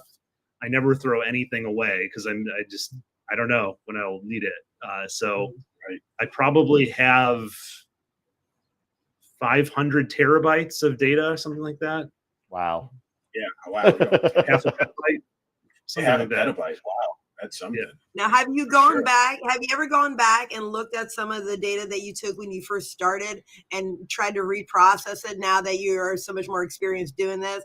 And have you gotten significantly better results at, when you revisited that same data? Yeah, great question. I have done that. I did that with an early, my first time shooting Ro Ofuyuki with a DSLR. I reprocessed it 5 years after shooting it. And I did sort of like my result better, but I mean, I could sort of see, they both had their strengths. And then I did it with an early Witch Head too. What I found with both experiences was the data was nowhere near the quality of what I'm shooting now. I just didn't have the same standards for focus and things like that. So it was fun, but it was also like a little bit disappointing because I was like, oh, this data just doesn't look that great. So I think in your first year or two, when you're just learning the basics, you might not get the best data. But then everything since about 2018 on, I'm still using. So for instance, I'm working on a Cygnus mosaic that I've been working on since 2018. That's still going. Every summer I add more to it. Yeah. Wow. And how much data are you up to now? How much have you accumulated at this point? Good question. It's a lot. just that in terms of file size, it's filling a 5 terabyte drive at this point. God. Yeah. Each panel is each panel is shot in all the filters I have, LRGB, SHO, because what I'm wanting to do with it is just play around with palettes and also maybe make multiple versions so you can sort of switch between, here's a natural response, here's a narrowband response. And I'm up to over 30 panels. And then so each panel is something like 15 hours of data. So Wow. it's getting insane. I think the last release was something like 200 hours or something. Oh my gracious. That's awesome. Now, when are you going to decide? Is it just going to keep on going? Or are you going to cap it at a certain point? Be like, I can tell you're not married, man. You're single. No comment. We're out of here. Good. I don't know if I'm gonna. I don't have any plans to cap it. I mean, I guess my grand goal is that it would cover all of the constellation of Cygnus and Cepheus at 1.5 arc seconds per pixel. So I don't know if like computers will have to just keep getting better for me to achieve that, but that would be, mural, not just wall size, mural sized. Kind of picture. That's gonna be huge. It's gonna be. Find somebody to paint it. You're not gonna be able to print it. Hey, hold it. That's gonna be the inside lining of our roll-off roof. Right. Exactly. Walls. Now, do you like process it at certain points just to kind of see where you are, or are you okay? Yeah, I've done 2 releases. I could probably share the 2 releases here. Let me see. Practice this earlier, so let's see if I can do it now. Maybe not. Oh wait, here we go. Okay, Chrome tab. Okay, so are you seeing this? This was the first release, and it's not a part of Cygnus that a lot of people image. It's on the other side of Deneb. So most people, would start with North America Pelican. but I started on the other side with this. Is that weird... Alberio up there? No, Alberio's not in here either. Okay. I saw blue and gold. So yeah, that's 30 and 31 Cygni. Okay. That is phenomenal. But I think there are only like 2 people had done this supernova remnant when I started. Now more people have done it, but it's a really, really old one. It's really huge. And there's the propeller. That's probably a familiar part of this. Yeah. So that was the first release in 2018 when it was at 8 panels. And then, whoops.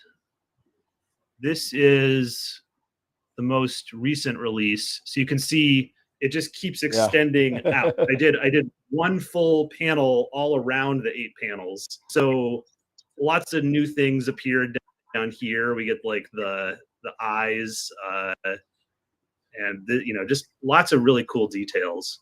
Wow. That's amazing. That is absolutely phenomenal.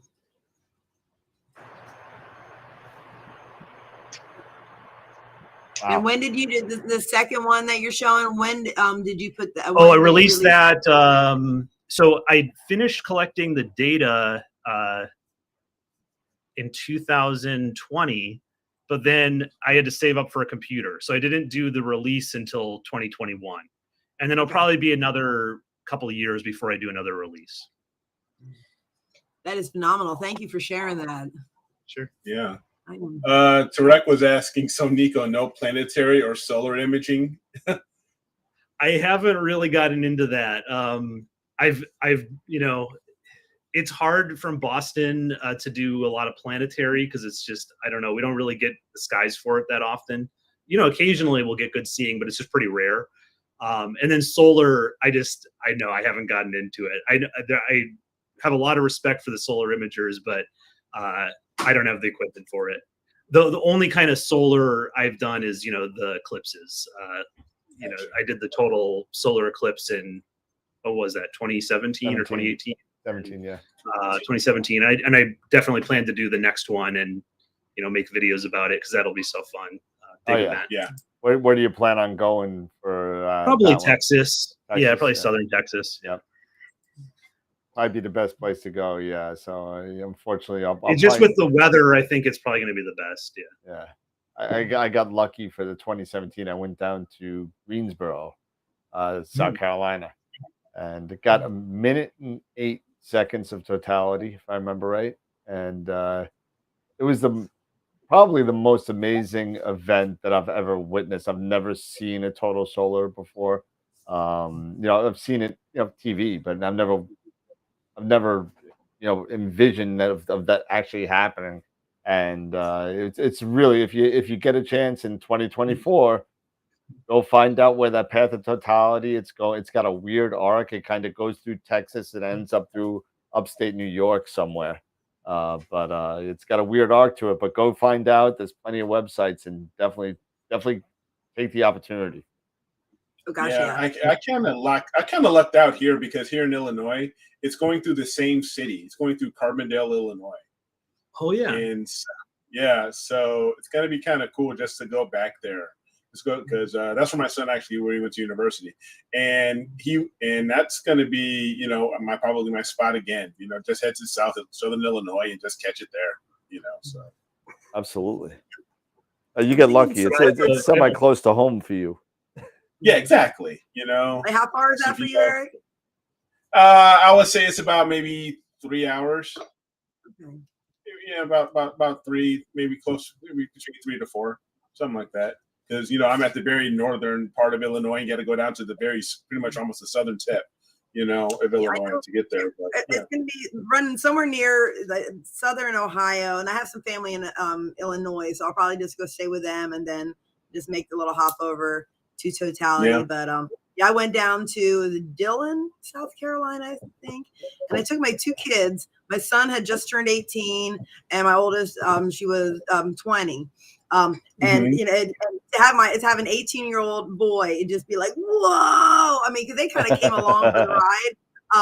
You know, just because they're like, okay, you know, we'll go on, you know, and they were just like blown away. I mean, so to see an 18-year-old kid that, I mean, to just get, I mean, like the video, Riley had shot a video and you could hear Hunter in the background just like, what? And just, you know, I mean, just going off. And I was like, you know, it takes an awful lot to impress an 18-year-old boy. So, you know, and he was just once it was in totality and it just got cool and you could feel that temperature drop and then you could see stars. I mean, that was just like the most amazing thing. Yeah, for sure.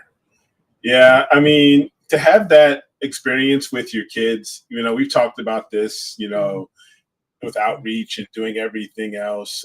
It's really so cool. Nico, do you do any type of outreach yourself or participate in anything like in any type of outreach?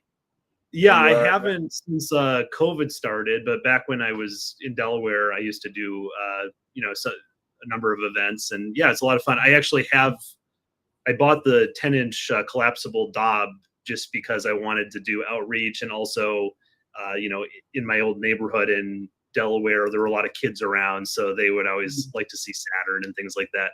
That's sort of one of the hard things when you're an astrophotographer is like, oh, I'm shooting this dim nebula. It doesn't really look like much. You can look at it on my laptop, but that's not really as impressive as seeing a live view of a planet or something. So, right. So just to let you know, Nico, I'll be playing. I teach high school, and we're getting to in about a month. You know, we're gonna be doing the life cycle of a star. And I just saw a short you did, maybe sometime the past few weeks, about like the eventual fate of Earth's, you know, of our sun. So I'm gonna be playing a little clip. So you're gonna be doing some outreach, even though you don't know it. Okay. So if that's as long as that's good. And I was like, oh, this is perfect. You know. So. That's yeah, awesome. it's awesome. That's pretty cool. Yeah. Let's see here. Yeah, I don't see anything in the chat, and people are sleeping on us. Yeah. No, but I really want to looking forward to 2024. And one of the kits that I think I might, and I don't know if I necessarily need it or not, but I would like to think about maybe getting a Quark. Yeah. You know, Quark Daystar for it, just so I can hook it up to my refractor. And that way I can record, you know, record everything pretty well. I think that would be a lot of fun, you know, just to do something like that. You know, I do that during the solar eclipse, man. You're gonna screw that up. That's what I'm asking. I don't know. I have you can definitely do it. Just get your practice before. That's all. Yeah, I guess so. That's what I'm saying, because I have no, because like Nico, I have much respect, you know, for solar imagers. I mean, TJ Conley, he does really, really well, you know, with solar and everything. But yeah, it's a totally different beast. Planetary and solar imaging is a totally different beast, because the weather patterns and and you have to, you know, have your thoughts on weather have to totally change, you know, especially when it comes to planetary, you know, because I guess for the transparency and seeing, you know, you have to look at those weather patterns a little bit differently than you would with deep sky. So yeah. So Nico, what's the project? You got any projects going on now that you're working on? Yeah, the video I'm working on right now is comparing all the software I can find that can do deep sky stacking. So I found about 12 pieces of software that have some stacking ability, from Affinity Photo to AstroPixel Processor, Pixinsight, Deep Sky Stacker. Let me see my list here. Sequator, Cirrel, Starry Sky Stacker, CCD Stack, AstroArt, you know, all these different programs, because I've mostly just picked 3 to focus on in my channel, Cirrel, Pixinsight, and Deep Sky Stacker.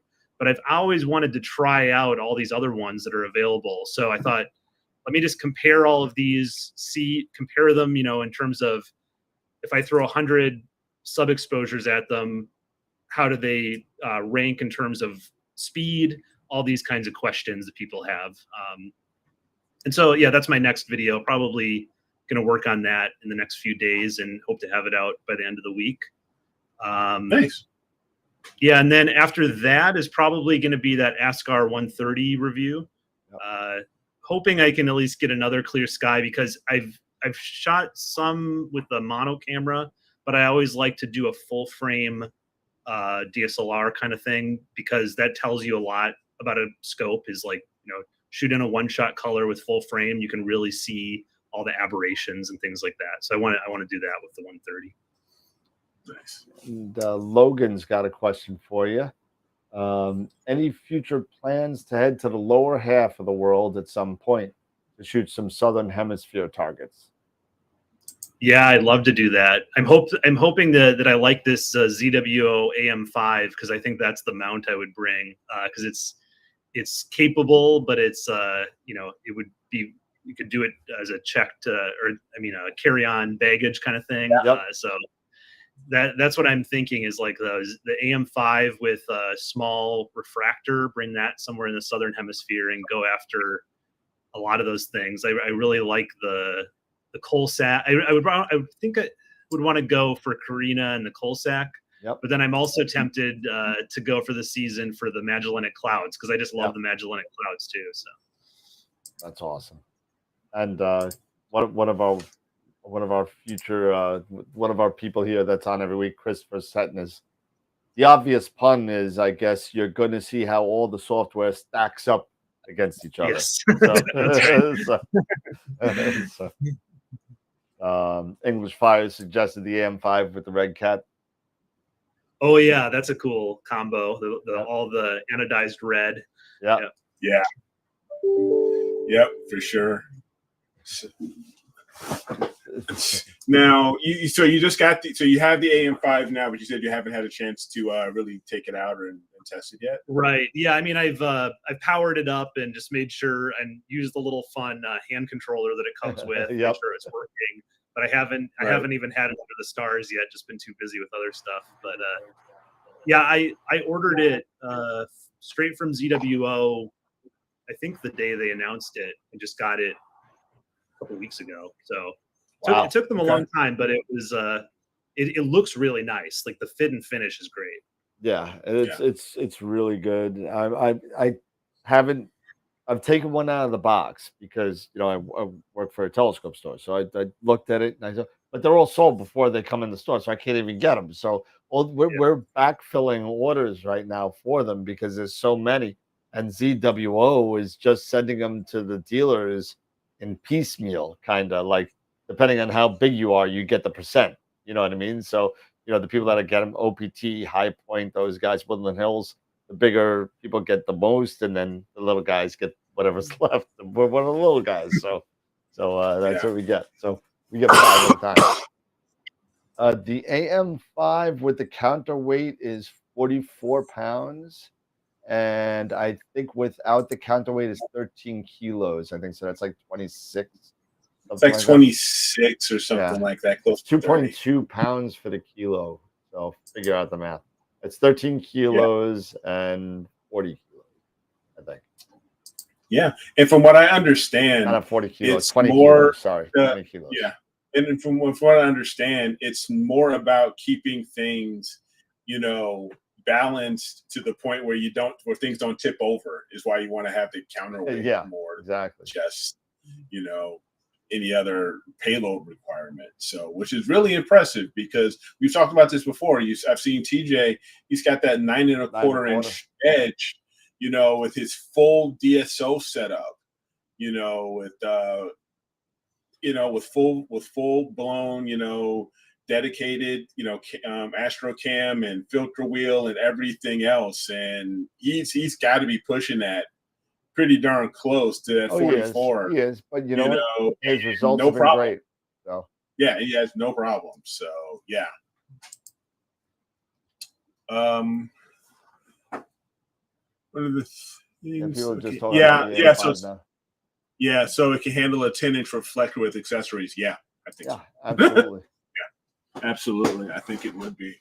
So now you mentioned going south for, doing, having opportunity if you can go to the southern hemisphere and do some imaging. Have you had a chance to take any opportunity to try any type of remote imaging, test anything out like an eye telescope or any of those, people and companies? Yeah, a little bit. I mean, I've been talking to Telescope Live, and I'm sort of late on doing a video with them because they offered to like set me up with some credits so I could try out their service, and it looks really cool. I have nothing against it. You know, I know some people get upset because a lot of the remote stuff is winning all the competitions, which I understand. It sort of sucks, but yeah, I mean, I think, you know, for some people that's how they're going to experience the hobby, and it works for them, and I don't really have anything against it. It's me personally, I really enjoy being outside and doing it all. I agree. You know, we've been talking so much tonight about the equipment, so obviously we all like the equipment kind of part of it. I feel like with the remote, you have a little bit of a disconnect from what's actually taking the images because you're not there. Yeah, you know, all you're doing is, you know, I mean, we did a contest 2 years ago. We did use Telescope Live, and we built up a kitty, and we had about 20 people that had donated for time. It doesn't matter how much. Everyone got access to the same data that we collected. We were going to do the tarantula because, you know, whatever. And we did a giveaway for first prize. We did.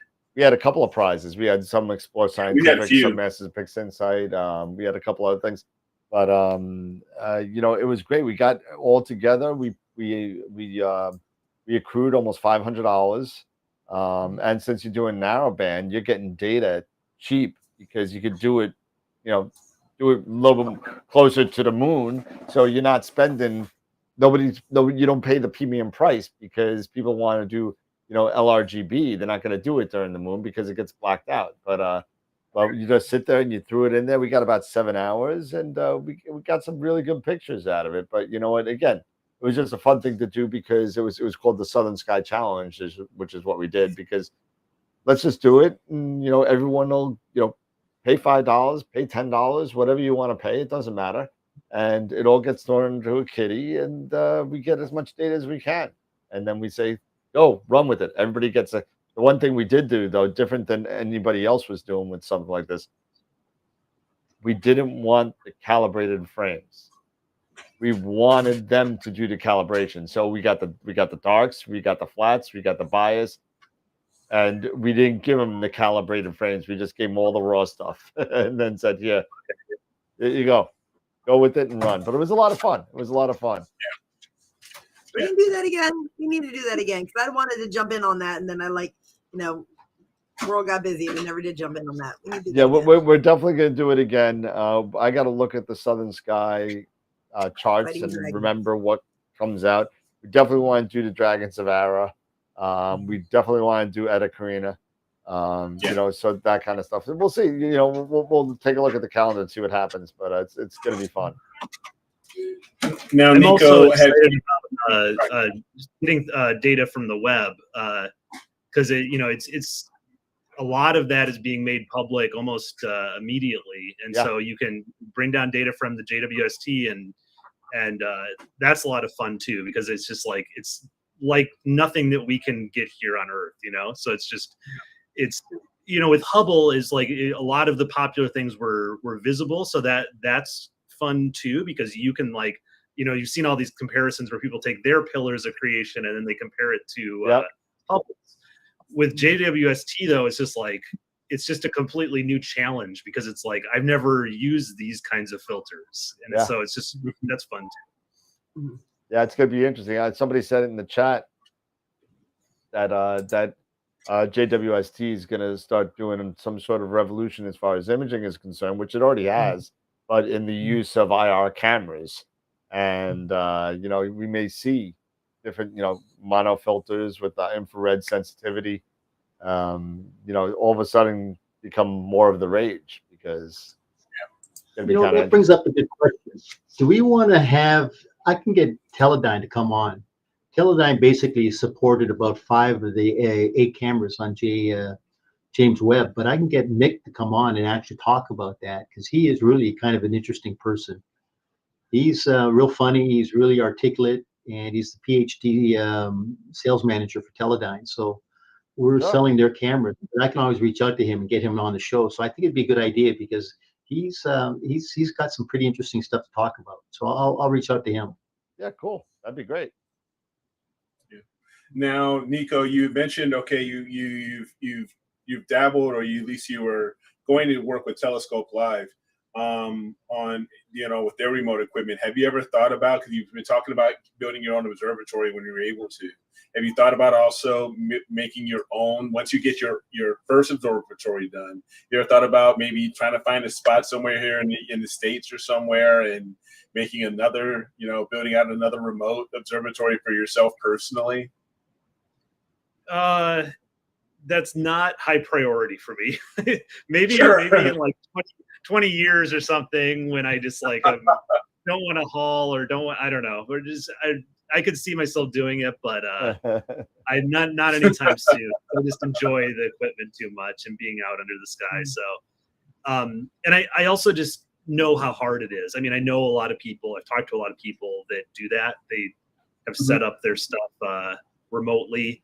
And it's just I know that some of the places have support staff, but even then it's like when something really breaks, you have to go fly out there and fix it. And it's just, I don't know. It seems like a lot of work. A lot of people with the remote spots, if you do it with a company that has it, like Sierra or Utah or a couple other places out there that do it, they actually hire caretakers out there that are versed in your equipment. That that will literally wake up at 2 o'clock in the morning and run out there and see what's going on and to fix your equipment. That's the only other thing that's out there that may be a saving grace of that. But I mean, I hear you. I'm more. I really, maybe as I get older, I'll get annoyed with like staying up all night. But right now, I think I love it. I think 2 o'clock, 3 o'clock, 4 o'clock in the morning, I'm out and I'm imaging. I'm hanging out with some friends and just just talking shop and whatever. And it's a lot of fun for me, But eventually, as I get older, when I get close to retiring, then maybe things will change. But right now, this is what I've liked and what I've liked to do for the past 30 years. So yeah, for sure.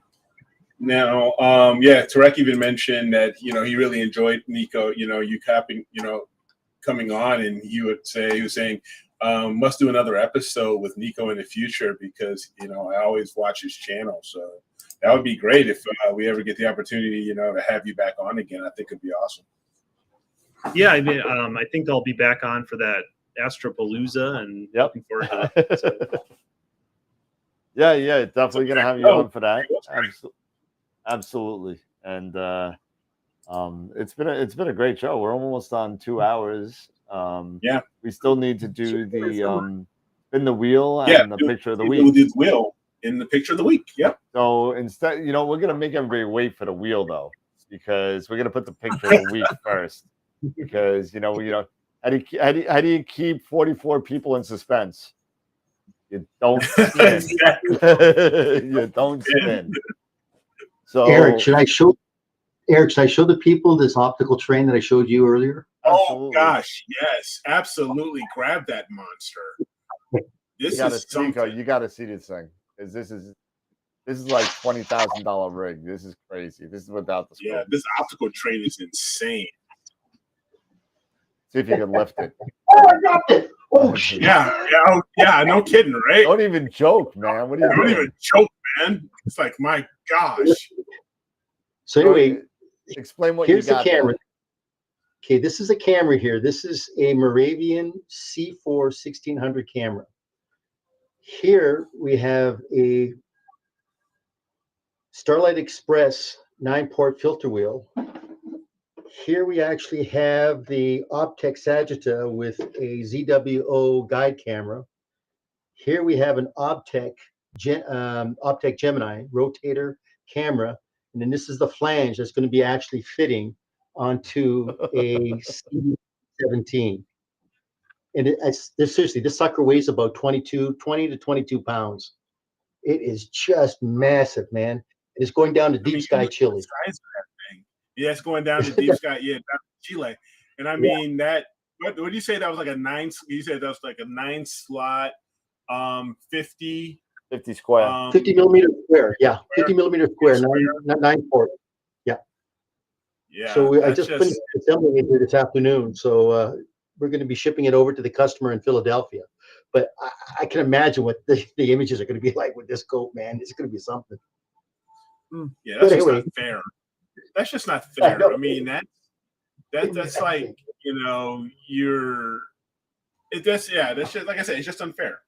And that thing is, it's like almost 20, it's like over 20K. It's like, my gosh. And you're sitting that down to Chile for the CDK 17. It's like, that's nuts. It's out of control. It's way out of control. Yeah. That's when you know you got a problem or just got enough money to burn. That you're single and you're not married. Yeah, well, you're single and you're not married. Yeah, I mean. All right, so here we go. Let's share my screen real quick, and all right. So again, for any of you new people out there that have just started watching us, welcome, number one. But this is our website.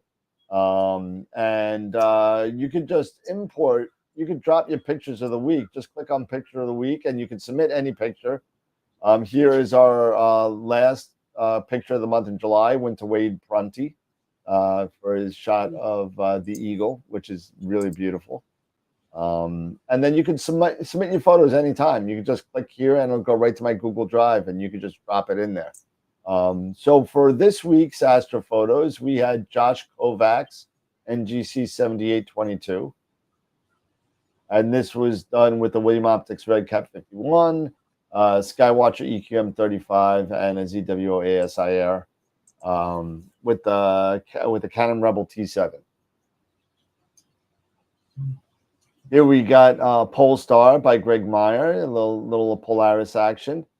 Shot with a Canon D6, 16 millimeter, 20 seconds at ISO 6400. And then we got Craig again showing us how crazy he is with his stuff in the Utah desert with the Wizard Nebula. And this was done with a Planewave 12.5 CDK with the 6200 camera. Wow. And then you got this one. This is not this is a tough object to do, and I did some research on this.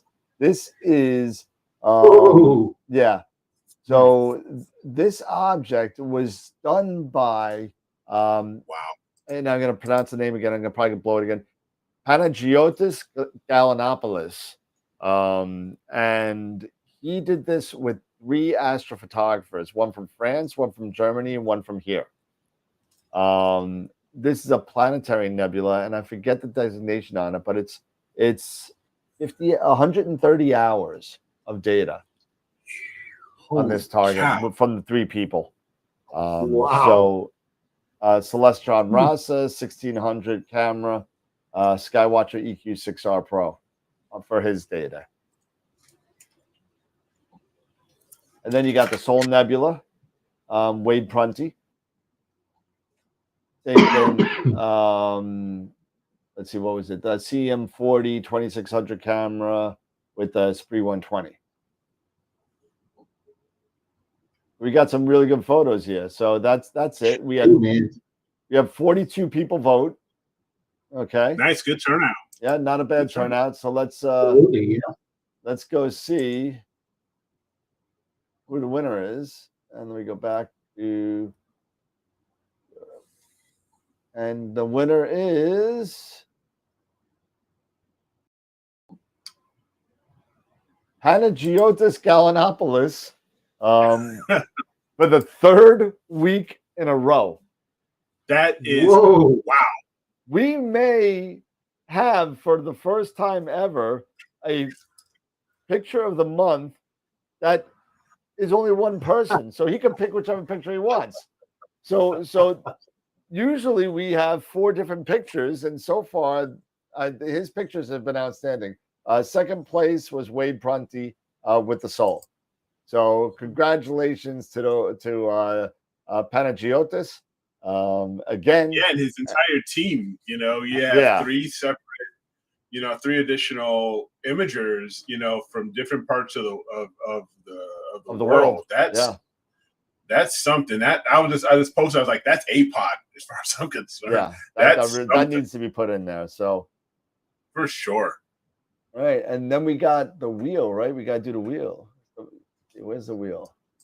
There's the wheel. All right. So we're up to 94 entries for the Masters of Pixinsight. A far cry from the 200 we have for the Eagle and the 100 and change we have for the SHO set. So, you know what? 94. Yeah, but see, awesome. the Eagle was something special. That was really something special. Yeah, that was definitely something special. The EPC was just something special. So, and just get that many people into that wheel, onto that pie. Yep. Those were literally just slivers. You couldn't see. Couldn't see any of the names. Nope. I mean, you just had to depend on where the arrow landed and the computer saying, "Okay, this is the winner." This is exactly. All right, so here we go. Let's spin it around and see where she goes. Who's going to win the next Masters of Pixinsight class? Oh, I'm going to have a problem with this. Saif1. Okay, let's say Saif1. I don't know. I'm sure I have his email address or her email address. So Saif1, congratulations. We'll send you an email and you'll get an email from Pete Proul on the instructions on how to redeem your voucher for a free Pixinsight class with Masters of Pixinsight. So nice job. Very good. So again, if you want to be involved in any of the giveaways, you can just go right to the website, right front page, go all the way down to the bottom, and all the giveaways are there, and you can pick and choose which giveaways you want to come in. So congratulations to CF1. Congratulations. Whew. What a show, man. Nico, thank you so much for coming out and hanging out with us. It means a lot spending your time. I know your time is very precious and you got to do what you got to do. So we appreciate you coming down and spending these 2 hours with us, because it does mean a lot to us and to our viewers, which are big fans of yours as well. So. Sure. Yeah, flew by. Thanks so much for having me. Yeah, it was really fun. Take a look. We still have 38. Nobody has dropped off, people. So that's a testament to you. There you go. Yeah, see, Nico, if it was just us, there'd be about 4 people in there. Really? So once that wheel spins, see, right? Even Greg saying night guys. But we do have a lot of people from around the world. We had somebody from Switzerland tonight. We have some people from the UAE that come in and watch Tarek. So we got people from all over the place, and it's nice that they come and hang out with us. And the ones that aren't, they pick it up during the rest of the week. We had at peak, I think we had 49. So that's good. We expect a couple hundred during the next couple of days to catch it up over the weekend. Real quick, Nico's still here, and we've got this audience right now. I wanted to just put a shout out really quick and a plug. I mentioned this a few days ago on Wednesday. I was approached when I was selling some equipment by a nonprofit that is based out of Tucson, Arizona. It's called Reach for the Stars, and I really have admired, just reading their website and what they're trying to do here. They are really trying to address assisting children and addressing mental illness with children, and also dealing with poverty and other issues that are affecting these kids. They're trying to do something positive through astronomy and doing an outreach program with that. And I think it's fantastic. And it's sponsored or started up by a couple of veterans. I'm a veteran myself, and I really thought it was, this is something that I really would like to get behind. And I would also like to share my screen here on sharing their website. And I'll go ahead and do that here. And let me find that. Yeah, here we are. So this is in their website. Their URL is rftstars.com or reachforthestars.com. And as you can see, their mission is really to help promote the mental health of children through their community, through astronomy and through volunteership, which is really great, bettering mental health through astronomy. And what I'd like to do is I've reached out to them to invite them onto our show to talk a little bit about their nonprofit and and a little bit about what they're attempting, what they're working towards in their goals. And I know, Dan, you're working with an observatory also that we can talk quickly about too. But I think this will be a great opportunity that maybe at some point in the very near future that we set up we bring them on, and as we bring them, and they can talk about their this nonprofit and what they're trying to do here, that we also do some sort of fundraiser, for to support them, and because they're supporting these kids, and I think it's really admirable of how they're trying to combine astronomy with mental health and bettering mental health for these kids. So I really, really think this is something special. Yeah, so absolutely. I wanted to a quick shout out for that. Oh, Jesse, I thought you were saying something. I'm sorry. No, I was just gonna say, yeah, no, I love it. Yeah, let's get them on. That sounds like a fantastic thing. And we need to be supporting that. Yeah. So what me and Eric both have a couple of things that we're both working on, but this is one thing, and I don't know if anybody's heard about this. This was shared by somebody in the Discord channel and was brought to my attention. And there was a burglary at an observatory in Lima, Ohio, and their C14, their Explore Scientific and Teleview IP set, amongst other accessories, were stolen from the observatory. They left the mount, but it was stolen right from the observatory. So somebody started this GoFundMe. This guy, I spoke to him, Michael Ritchie. I'm in conversations with him now, and they figure it's going to cost about $15,000 to kind of recoup all the equipment there. They've raised $1,000 right now, and it was started about 10 days ago. So they're averaging about $100 a day. Now I'm thinking that maybe we could get donations for both, either through AstroWorld, PayPal, whatever, and just put on there what place or just go right to the GoFundMe and donate to them as well, because it'd be nice to kind of help them out. So yeah, for sure.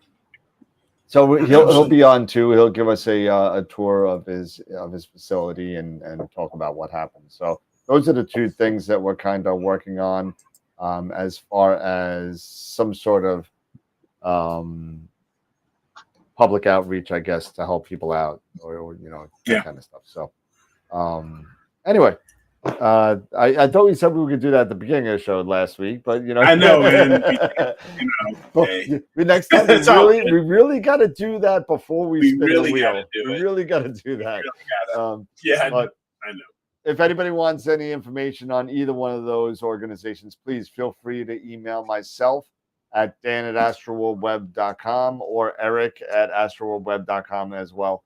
And you can get any information that you need. So thank you, everybody. Any final thoughts from anybody before we say goodnight to Nico so we can go to bed? Great show. Nico again, myself, for coming on and thank our viewers for being here. And I'm glad to be able to be back on. I've been playing hooky for about a month, but just great show, guys. You've been working hard though. So yeah, for sure. Scotty, Pete.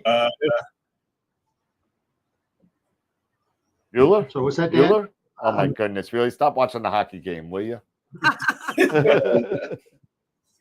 Hey, I'm rooting for my Leafs. What can I say, man?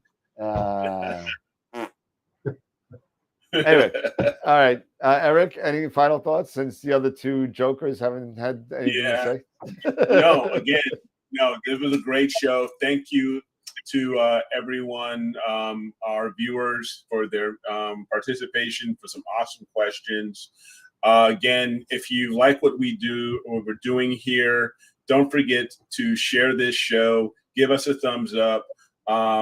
And share it with everybody, you know, that you think would benefit from what we're trying to do here, bringing the, you know, the world of astronomy and astrophotography to as many people as we can. We don't do it for any type of profit. We just do it. We do it because we love it. And, you know, we do it because we care, and everything goes back either into the show or back to you guys. So appreciate you guys' support. We really do. Yep, I couldn't have said it better, Eric. You know, all the lovely donations that we get and all that kind of stuff literally goes out to the membership. We may as well just become a 501c3, but you know, maybe that'll work out in its eventuality. But that being said, again, Nico, I can't thank you enough. Thank you so much for coming and hanging out with us. And if you see, the stream will close out in a little bit, but you know, your input will stay on. So if you want to hang out for a couple minutes afterwards, you can. But yeah, everybody, thank you all for having me. It was so nice to meet you all. Yeah, it's been a pleasure. Totally. It's been a complete pleasure. But everybody, thank you so much. Thank you for hanging out. Congratulations for the winners tonight. Thank you, Nico, again for coming out and hanging out with us again. I appreciate it. And as always, everybody, remember the tagline: keep imaging, keep educating, and clear skies. And we'll see you next time. Have a good night, guys. Now. Good night, everybody. Have a great weekend.